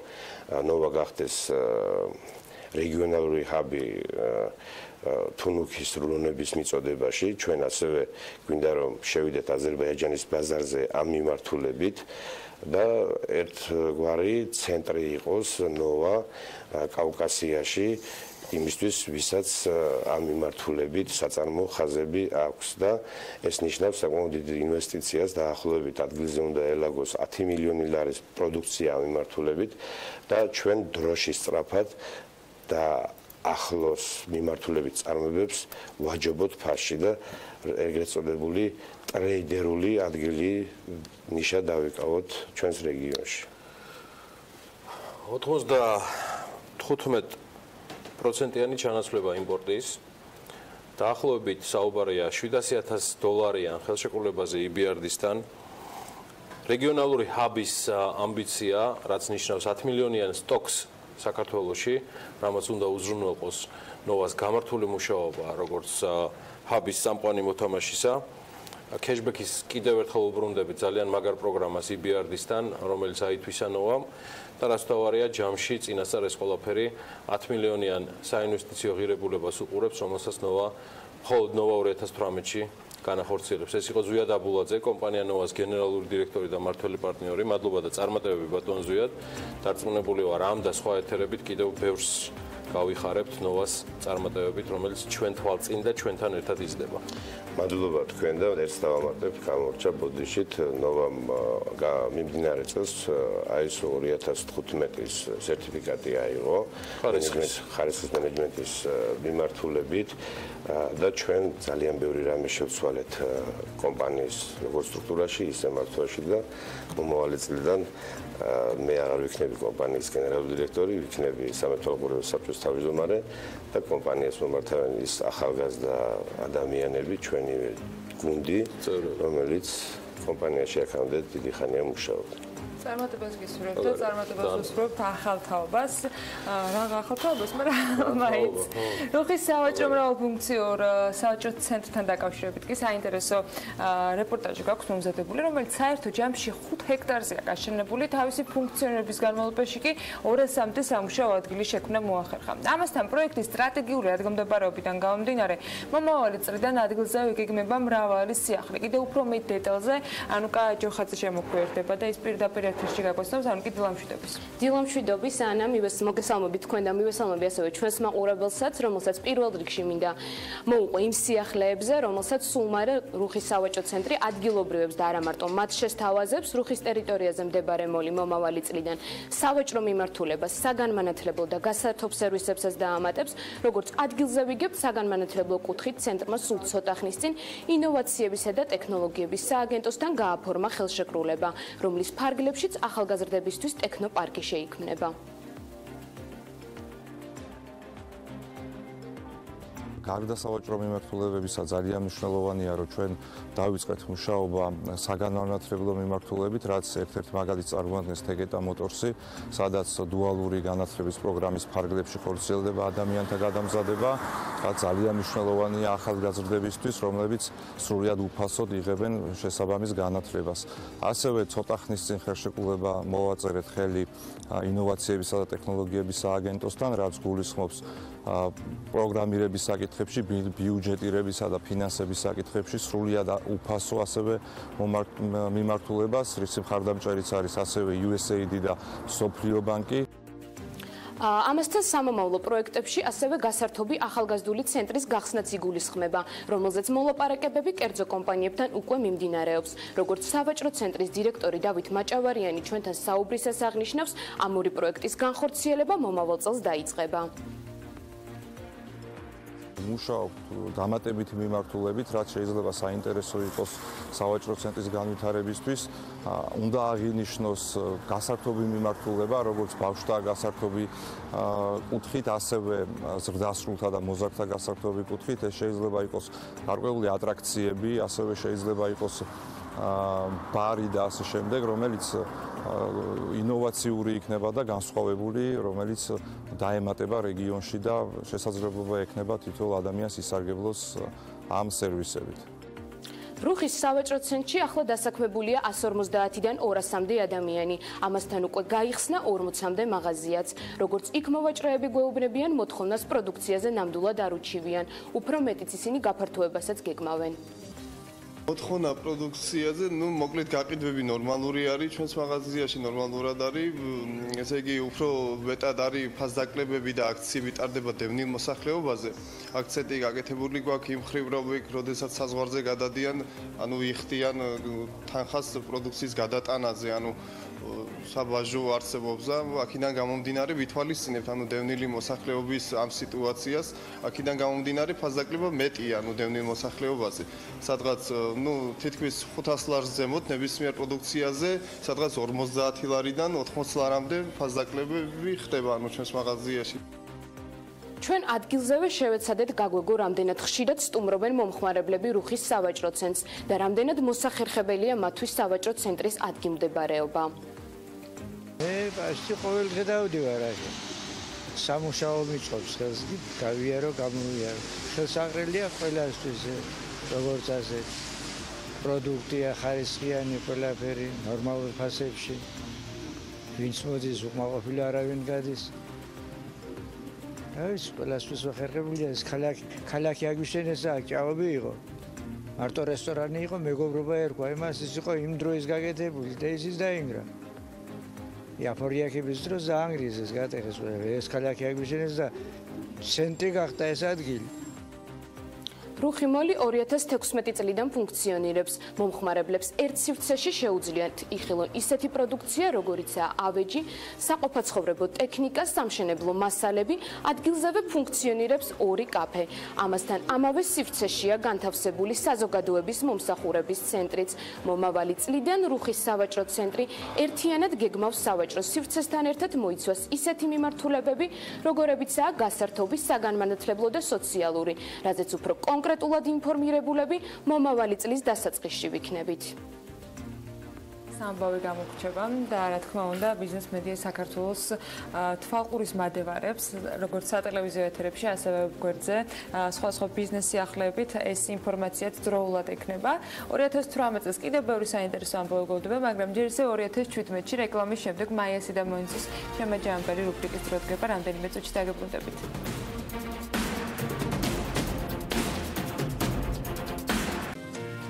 როგორ აფასებენ ექსპერტები 2017 წლის ტურისტულ სეზონს, რამდენად წარმატებული აღმოჩნდა როგორც ქვეყნის პოპულარიზაციის, ასევე უშუალოდ ბიზნესის განვითარების მიმართულებით და რა ტენდენციები და გამოწვევებია გამოკვეთილი მომავალი წლისათვის. ის როგორ იქნება, რომ მაიასი და მოინცესთან ერთად ამ თემაზე მარიამ ადამიას არ იმუშავა, ის ახლა პირდაპირ ეთერში შემოგვერდება და თავად გაგვაცნობს, როგორ შეფასდა 2017 წლის ტურისტული სეზონი მარიამ დილამშვიდობის. დილამშვიდობის, ანა, მიმდინარე წელს 11 თვეში საერთაშორისო ვიზიტორთა რაოდენობა გასულ წელთან შედარებით 18%-ით გაიზარდა, ხოლო პირველი 2 კვარტლის მონაცემების მიხედვით ტურიზმიდან მიღებული შემოსავლების მოცულობა წინა წლის ანალოგიურ პერიოდთან 26%-ით არის გაზრდილი. თუ კი გავითვალისწინებთ იმ ფაქტს, რომ ტურიზმიდან მიღებული შემოსავლების ზრდის ტემპი ემთხვევა საერთაშორისო ვიზიტორთა ზრდის ტემპს და ამასთან მხედველობაში მივიღებთ ერთი ვიზიტორის მიერ ქვეყანაში საშუალოდ დახარჯული თანხის მოცულობა შეგვიძლია დავასკვნათ, რომ მიმდინარე წელს ქვეყანაში ტურისტებიდან მიღებული შემოსავლების მოცულობა მნიშვნელოვნად აღემატება 2 მილიარდ ამერიკულ $. შესაბამისად, ასევე თავისუფლად შეგვიძლია ვთქვათ, რომ 2017 წლის ტურისტული სეზონი ქვეყნისათვის როგორც საჯარო, ასევე კერძო სექტორის წარმომადგენლებისათვის საკმაოდ წარმატებული აღმოჩნდა. მართლა რეკორდული წელი ყარან არის სტატისტიკების და ყველაფრის გარეშე მართლა ძალიან ბევრი ტურისტი ჩამოვიდა და რეალურად ბიზნესმა, კერძო სექტორმა ბიზნესმა იმ ადამიანებმა, ვინც ტურიზმშია დასაქმებული, საკმაოდ ამოისუნთქეთ ზევანდელ წელს და საკმაოდ კარგი შემოსავლები ჰქონდათ როგორც სასტუმროებს, ასევე ტურისტულ კომპანიებსაც. ზევანდელ წელი იყო რეკორდული წელიწადი ყველასთვის აბსოლუტურად და შემიძლია ვთქვათ, რომ ესე გავაგრძელოთ. ნეტა სულ ესე გაგრძელდეს შემდეგი წლებიც. რეკორდული მატება დაფიქსირდა ძირითადად არაბეთის ქვეყნებიდან და ირანიდან შემომავალი ტურისტების. ამავდროულად თანმიმდევრული ზრდა აღინიშნება ტრადიციული ბაზრებიდან და ევროპიდანაც. ასევე მნიშვნელოვანია, რომ ქვეყანაში განსაკუთრებით კი თბილისში სეზონი გაიზარდა და სულ 3 თვე რჩება წელიწადში, როდესაც ტურისტების ნაკლებობაა დაფიქსირებული. ესენია 10 ნოემბრიდან 25 დეკემბრამდე და 10 იანვრიდან 15 მარტის ჩათვლით. ამ პერიოდში აქტივობების დაგეგმვა და არასეზონური პერიოდის გააქტიურება უკვე მომდევნო წლის მთავარ გამოწვევებს შორის სახელდება. ასევე 2018 წელს შესაძლებელი მთავარი ამოცანა მეტი ევროპელის მოზიდვა ქვეყანაში. რისთვისაც საჭიროა უფრო მეტი პირდაპირი რეისის დამატება, ხოლო რაც უფრო მეტი ფრენა იქნება დასუბსიდირებული ევროპიდან, ეს უფრო მეტი ტურისტის შემოსდინებას განაპირობებს ქვეყანაში. ძირითადი მიმართულებები ზოგადად სტრატეგია ქვეყნის როგორც არის მიმართული შესაბამისად აისახება ჩვენ სასტუმროზეც. ამიტომ შემიძლია ვთქვა, რომ ტურისტული სეზონი დატვირთული იყო უფრო არაბული სამყაროს ქვეყნების სტუმრებით, ისევე როგორც რუსეთის და დსთ-ის სხვა ქვეყნების სტუმრებით. ყველანაირი მარკეტინგული აქტივობა, რომელიც განხორციელდება მომავალი წლისთვის იქნება ევროკავშირის ქვეყნებზე მიმართული, რაც ჩვენთვის ძალიან სასიხარულოა, იმიტომ რომ ეს არის ზუსტად ის ქვეყნები, სადაც აინტერესებთ ღვინის ტურიზმი, რომელიც ასე მნიშვნელოვანი არის კახეთის რეგიონის მიმართულებით. მოლოდინებისა და დასახული გეგმების გადაჭარბების წელი. ასე შეფასდა კერძო სექტორის მიერ 2017, რადგან მიმდინარე წელს განხორციელდა ბევრი წარმატებული პროექტი, რომლის შედეგადაც ქვეყანაში ჩამოსვლითა და ოპერირებით სხვადასხვა ავიაკომპანია დაინტერესდა, მათ შორის გალფი არის, რომელმაც პირდაპირი რეისები განახორციელა ბაჰრეინი, თბილისის მიმართულებით, რამაც თავისთავად უფრო მეტი ტურისტის ჩამოსვლა და ცნობადობის გაზრდა განაპირობა ქვეყნის. ასევე შედარებით გაუმჯობესდა მომსახურების ხარისხი, ანუ კერძო სექტორი თანდათან მიდის იმ დასკვნამდე, რომ ადამიანურ რესურსში ინვესტიცია გაცილებით მეტ მოგებას იძლევა, თუმცა პრობლემა ინფრასტრუქტურასთან ერთად მაინც მომდევნო წლის გამოწვევებს შორის უმთავრესია. ალბათ უმთავრესი გამოწვევა ის იქნება, რომ საქართველოს ცნობადობა უფრო მეტად კონკრეტიკაში მოვიყვანოთ. ჩვენ გეგმავთ, რომ უფრო მეტი რამ გავაკეთოთ საქართველოს როგორც სამედიცინო ტურიზმის ასე ვთქვათ ქვეყნის პრომოციისთვის, ისევე როგორც საქმიანი ტურიზმისთვის. საქმიანი ტურიზმის ჭილში ჩვენ უკვე არაერთი აქტივობა გვაქვს გაკეთებული აღნიშნულ წელს, უბრალოდ ვფიქრობთ, რომ კიდევ ბევრად უფრო მეტი არის გასაკეთებელი, რადგან ამ მსოფლიო ასე ვთქვათ ტურიზმის ინდუსტრიაში ძალიან მაღალია კონკურენცია. რაც შეეხება ზამთრის ტურისტულ სეზონს 2017 წლის ზაფხულში დაიწყო მესტია ჰაძვალის დამაკავშირებელი საბაგიროს მშენებლობა, რომელიც 23 დეკემბერს ოფიციალურად გაიხსნა ამასთან. პირველად ბაკურიანის ისტორიაში გაკეთდა კოხთა მიტარბის დამაკავშირებელი სათხილამურო გზა, კურორტ მიტარბს დაემატა რამდენიმე ახალი სათხილამურო გზა, ხოლო გოდერძიზე 2 მცირე ზომის საბაგირო და საბავშვო არეალი მოეწყო. თუმცა საქართველოში ზამთრის კურორტებზე შესაძლოა დასვენება გაძვირდეს, რასაც სასტუმროების მფლობელები გაზრდილი გაზის ტარიფებსა და ეროვნული ვალუტის არასტაბილურობას უკავშირებენ. ცდილობთ შევაჯამებ, თუმცა ეს უკვე მომავალი ეთერების თემა იქნება. დღეს კი 2017-ის ტურისტულ სეზონზე ვისაუბრებთ. მაია სიდამონიძე, პროტელოდ ჯორჯიას მართველი პარტნიორი, დღეს საბაკ იკნაძეს კავკასიის თრაველის დაფუძნებელს ჩართვის რეჟიმში უმასპინძლებს. მაიკო დილა მშვიდობის. მადლობა არაჩვეულებრივი სეზონისათვის და ველით შემაჯამებელ ამ შემთხვევაში რუბრიკას. დილა მშვიდობის ანა, დიდი მადლობა მარიამ სიუჟეტისთვის. ფაქტიურად ბოლოვდება 2017 წელი და იწყება 2018 წლის ახალი ტურისტული წელი, თუმცა ძალიან მნიშვნელოვანი არის კერძო სექტორის შეფასებების მოსმენდა და რა თქმა უნდა 2018 წლის პროგნოზის გაკეთება და აქედან გამომდინარე ჩვენ დღევანდელი სტუმარი გახლავთ საბა კიკნაძე. საბა დილა მშვიდობის, დიდი მადლობა რომ გვერთვებით დღევანდელ რუბრიკაში. დღევანდელი ჩვენი რუბრიკა ეხება როგორც 2017 წლის შეფასებას, ასევე 2018 წლის გეგმებს, გამოწვევებს და მათ შორის პროგნოზს და გაგვიზიარეთ თქვენი, ასე ვთქვათ, 2017 წლის შეფასება პირველ რიგში. დილა მშვიდობისა, როგორც უკვე ყველამ აღნიშნა ამ გადაცემაში და არა მარტო ამ გადაცემაში, 2017 იყო ძალიან წარმატებული წელი ქართული ტურიზმისთვის, ცალკეული კომპანიებისთვისაც და მთლიანად ქვეყნისათვის და მისი ეკონომიკისთვის, ჩემის აზრით, დიდი როლი შეასრულა წელს ტურიზმმა და მიმაჩნია, რომ გაისადაც არანაკლები შემოსავლები უნდა იყოს, თუ რაღაცა განსაკუთრებული ცუდი არაფერი მოხდა და რატომ უნდა მოხდეს არ მისმის.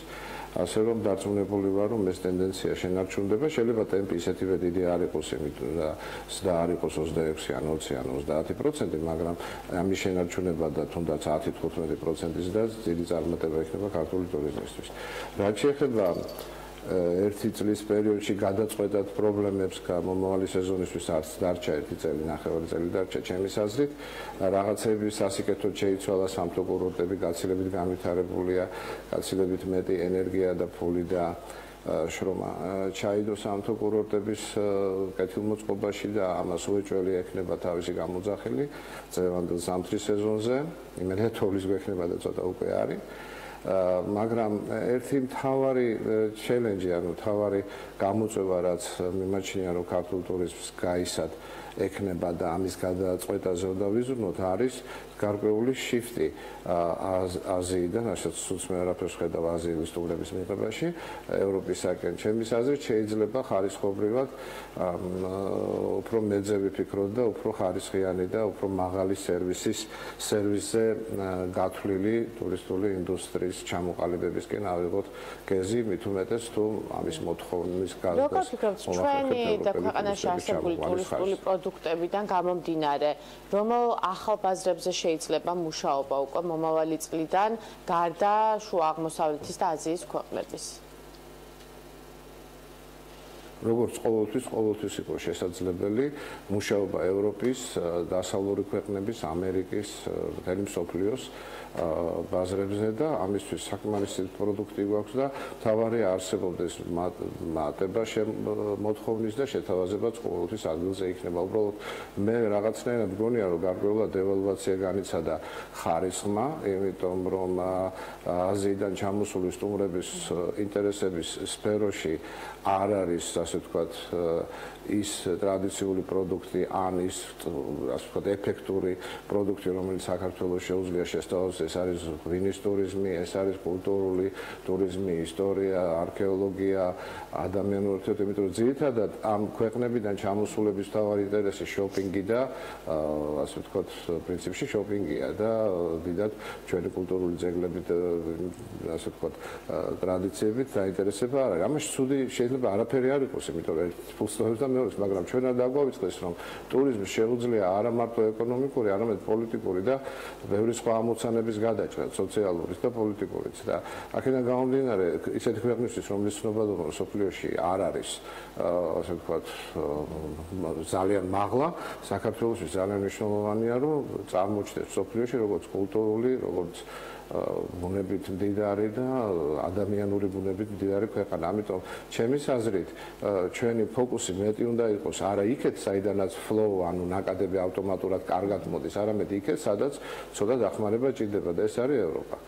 ფიქრობთ თუ არა, რომ ქვეყანა უკვე მზად არის გადავიდეს ტურიზმის განვითარების შემდგომ ეტაპზე, რაც ნიშნავს იმას, რომ რაოდენობების მაგივრად უკვე შეგვიძლია ვიმსჯელოთ მაღალ მხარჯველ უნარიანობაზე, შეგვიძლია ვიმსჯელოთ უკვე ახალ ბაზრებზე და იმ ბაზრებზე, რომლებიც არა მარტო ბევრს ხარჯავენ, არამედ აინტერესებთ რაღაც კონკრეტული სპეციფიური ნიშ ტურისტული პროდუქტები, რაც საქართველოს და რითაც საქართველოს გამოირჩევა ნამდვილად.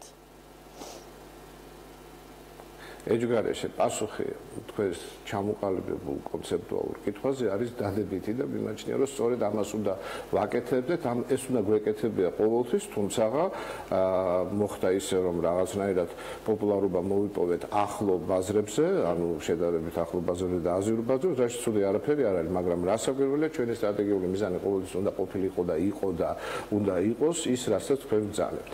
და ამაში გარკვეული და ძალიან მნიშვნელოვანი როლი უნდა ითამაშოს მაის ბიზნესმა, meaning incentive conferences ბიზნესმა, რომლისთვისაც ჩვენ ბევრ რამეს ვაკეთებთ, მაგრამ თავარი არა გვაქვს გაკეთებული, ჩვენ არა გვაქვს მნიშვნელოვანი ზომის, ანუ ყველაზე ეფექტური ზომის საკონფერენციო სივრცეები. ყველა შეიძლება შემეკამათოს და თქვას, რომ ვიცით რა, აი ამდენი საკონფერენციო დარბაზები გვაქვს ბათუმში, თბილისში, მაგრამ არც ერთი დარბაზი არა გვაქვს, რომელიც ეფექტურად იმუშავებს ყველაზე მნიშვნელოვან ზონაზე, როდესაც საკონფერენციო და ღონისძიებების ბიზნესში 1200-დან 2000 ვიზიტორზე და მონაწილეზე გათვლილი სივრცე გჭირდება, თუ გინდა ბაზრის 60-40%-ზე წვდომა გქონდეს. ის რაზედა ჩვენ წვდომა გვაქვს, წარმოადგენს 15-20%.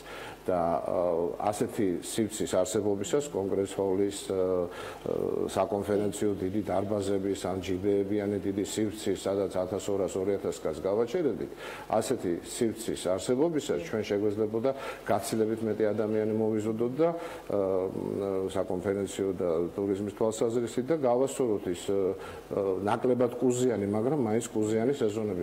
ეგრე იყო აღნიშნული, რომ გამოსწორდა სეზონი გაცილებით გასწორდა, ანუ მარტო გაზაფხულზე და ზამთარში ზაფხულში და შემოდგომაზე კი არა გვაქვს, ასე ვთქვათ, პიკები, არამედ შედარებით დარბილდა. ეს ძალიან კარგია, მაგრამ ზამთარში გვაქვს ჩავარდნა, ადრეულ გაზაფხულზე გვაქვს ჩავარდნა და ამისთვის აუცილებელია სხვა სფეროებზეც მუშაობა და კერძოდ მაის ბიზნესი. მნიშვნელოვანია როგორც ტურისტული პროდუქტების დივერსიფიცირება, ასევე მიზნობრივი ბაზრებისაც, თუმცა იმისათვის, რომ ჩვენ დავაკმაყოფილოთ მომავალში სამხმარებლო მოთხოვნა და გქონდეს მაღალი ხარისხის მომსახურება, როგორ ფიქრობთ, რა არის მთავარი გამოწვევა გარდა ინფრასტრუქტურისა, რაც უკვე აღნიშნეთ? კონკურენცია პირველ რიგში. ჩემი აზრით საკმაოდ აი არ მინდა ცუდი შედარება გავაკეთო, მაგრამ შარშანდელი ტურიზმის ფორმა, ანუ ჯერ კიდევ წლევანდელი ტურიზმის ფორმა რაღაც ძალიან გავდა გარე ვაჭრობას. აი როგორც არ შეიძლება გარე ვაჭრობის იმედზე და ქუჩაში ტროტუარებზე გამოფენილი გასაყიდი, ასე ვთქვათ, საქონლის იმედზე და ამ ტიპის სისტემით გაზარდო ქვეყნის ეკონომიკა და იფიქრო სერიოზულ დიდ ბიზნესზე, ასევე არ შეიძლება ტურიზმშიც იგივე, რომ ძალიან გავდა გარე ვაჭრობას მართლაც საზრით, იმიტომ რომ არაკვალიფიცირებული აი ამ სივრცეში, ასე ვთქვათ, გაჯანსაღების ერთადერთი გზა არის ფისკალური კონტროლის სიტუაციის, იმიტომ რომ შეუძლებელია ინსტიტუტ დამთავრებული, მათ შორის ბევრი ინსტიტუტები არსებობს, სადაც ტურიზმს ასწავლიან, ან განათლებული კაცი, ან ენის მცოდნე და ყველა ნიშნით უკეთესი შეეჯიბროს ადამიანს, თუ ეს უკეთესი იხდის ყველა გადასახადზე და თავს გზნობს მოქალაქე და გადამხდელ, ასე ვთქვათ, პიროვნებად, რომელიც იხდის თავის, ასე ვთქვათ, გადასახადებს, შეეჯიბროს ადამიანს, რომელიც პირდაპირ ქეშს იღებს, ჯიბეში იდებს, აერთიანებს რამოდენიმე ვალდებულებას ერთში და არაფერ დაგიდებთ არც უსაფრთხოებას, არც კულტურულ ასპექტებს და შინაარს ტურიზმისას და ბევრ რამეს ერთად მომსახურებას და უწევს კონკურენციას. რამ უნდა გაათანაბროს ყოველგვარი ლიცენზირება და სხვა ასე ვთქვათ ბიუროკრატიული ხერხები ჩემს აზრით დამღუპული არის და წაგვიყვანს აბსოლუტურად არაადეკვატურ გზაზე. მთავარია რომ ორი ადამიანი პატიოსანი გადამხდელი და არაპატიოსანი გადამხდელი იყვნენ ერთნაირი კონტროლის ქვეშ. ან საერთოდ არსებობდეს რამე კონტროლი, რომელიც აიძულებდა ადამიანს, როდესაც ადამიანი ხის გადასახადებს, ის ჯერ ესეთი ნაკლებად უნარიანია, რომ გაეჯიბროს, ასე ვთქვათ, უფრო პატიოსან გადამხდელს და მეორეც თავს გზნობს მონაწილე დიდი საქმისა და გარკვეულწილად იზრდება ისე, რომ თვითონ ამას ვერც კი არ. თუმცა წლევანდელმა ქუჩის ვაჭრობას გავდა შარშადელი ტურიზმის სახე. წლევანდელმა წელმა გვაჩვენა, რომ უსაფრთხოების საკითხებმა, ასე ვთქვათ, უფრო წინ წამოიწია და რამდენად დაუცველი არის ტურიზმის სექტორში, განსაკუთრებით მომხმარებელი. როგორ ფიქრობთ, ამის გამოსწორება არის თუ არა დაკავშირებული რეგულაციებთან, რომელიც მომავალში უნდა გქონდეს უფრო გამართული და მისი, ასე ვთქვათ, ფორსირება ხდებოდეს? კი, რასაკვირველია, არის გარკვეულწილად დაკავშირებული. ხან პირველ რიგში ესახება ტრანსპორტს. მე ხშირად გამიგია და მინახავს მარჯვენა საჭის გამო მომხდარი ავარიები და მათ შორის უშუალო ტურისტების მიერ ასე ვთქვათ, ჩადენილი ესეთი თუ მათ მოუვიდათ ეს შემთხვევები და ასე რომ ზღოლებსაც, იმიტომ რომ არ შეიძლება მარჯვენა საჭით, თუმცა ახლა რაღაც ისე ვატყობ, რომ მთელი საქართველოს მარჯვენა საჭიზე გადავიდა უკვე რა არის საშიში, აღარ ვიცი, მათ ნორმალური საჭი თუ მარჯვენა საჭი. ანუ ეს ჩვეულებრივი ამბავი ეს ტურისტთან არ არის კავშირში, ჩემს აზრით, აბსოლუტურად არაადეკვატური სიტუაცია ამ თვალსაზრისით. არაადეკვატური სიტუაცია საბურავების, ანუ დათვალიერების თვალსაზრისით და არა გვაქვს ეს დათვალიერება და ტურისტებისთვის ცალკე ვერ გავაკეთებთ. არ შეიძლება ნულოვანი პროტექტორი იაროს ხალხმა. ძალიან ბევრი რამე ეს პირველ რიგში ტრანსპორტირებასთან არის დაკავშირებული ეს ყველაფერი უსაფრთხოების საკითხები და რასაკვირველია გარკვეული არათუ რეგულაციები, არამედ რაღაც ნორმალური საზრიანი ნება უნდა გატარდეს, რომ დაალაგდეს ქალაქში და ქვეყანაში სიტუაცია ამ თვალსაზრისით, იმიტომ რომ ეს არის მთავარი. არ შეიძლება მე არჯერაც აქამდეც მithქვი, არ შეიძლება ძღოლი ამასთანავე იყოს ინტერპრეტატორი და ელაპარაკებოდეს ადამიანს და აჩვენებდეს მარცხენა ხელით და მარჯვენა ხელით გრემს ან ალავერტს ან რა ვიცი მცხეთას და ამავდროულად მართავდეს მანქანას, იმიტომ რომ შეუძლებელი ადამიანი იყოს ფოკუსირებული ამ დროს ან ვიღაცას დაეჯახება, ან გზიდან გადავარდება და მსგავსი რაღაცებიც ხდება. ამის დაშვებაც კი არ შეიძლება. ამიტომ სწორედ ამას ვამბობდი დაემსგავსა მეთქი საგარე ვაჭრობას, ქუჩის ვაჭრობას, იმიტომ რომ ძალიან ბევრი მძღოლობს, ერთდროულად არის გიდიც, არ აქვს ამის უნარები, ვერ დაუშვით თავისუფალ ეკონომიკაში ერთის მხრივ და თავისუფალ ბაზარზე ვერ დაუშვი ადამიანს აკეთოს ის, რითაც მას ფულის შოვნა შეუძლია, მაგრამ ის რომ ეს არაკეთოს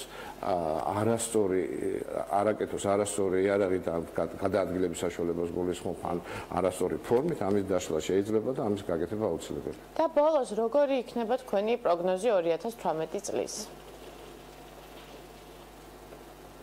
პროგნოზი ძალიან უმადური რამეა, ჩვენ იცით რომ დიდი ხანია მუშაობთ ამ სფეროში.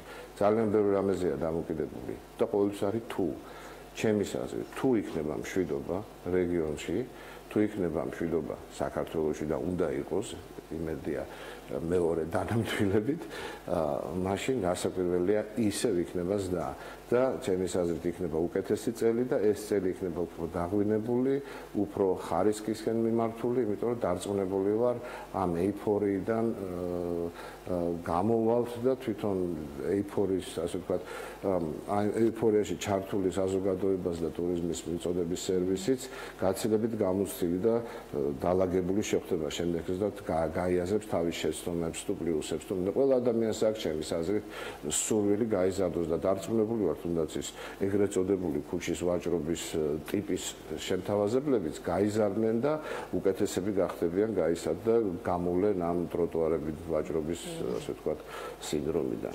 ძალიან დიდი მადლობა დღევანდელი რუბრიკაში ჩართვისთვის და ასევე საინტერესო შეფასებისთვის. ვიმედოვნებ, რომ 2018 წელსაც ხშირად გვესტუმრებით ჩვენ სტუდიაში. დღეს ბოლო რუბრიკა არის ტურიზმის რუბრიკა 2017 წელს და მე გემშვიდობებით 2018 წლამდე და რა თქმა უნდა ვიმედოვნებ რომ 2018 წელი იქნება კიდევ უფრო უკეთესი წელი და იქნება წელი როცა ქვეყანა გადავა ახალი განვითარების გზაზე და ბევრი გამოწვევები იქნება დაძლეული. და კიდევ უფრო საინტერესო და მრავალფეროვანი თემებით შევთავაზებთ საქმიანი დილის მაყურებელს ტურიზმთან დაკავშირებით რუბრიკებს. მადლობა მაიკო გასული სეზონისათვის წარმატებებს გისურვებ და რა თქმა უნდა წარმატებას უსურვებ ყველა ამ სფეროში დასაქმებულ ადამიანს. საქმიანი დილა ამით გემშვიდობოთ, ხვალ დილით ზუსტად 8-ზე შევხვდებით ერთმანეთს. წიგნი ქალების ნარატივი გელოდებათ.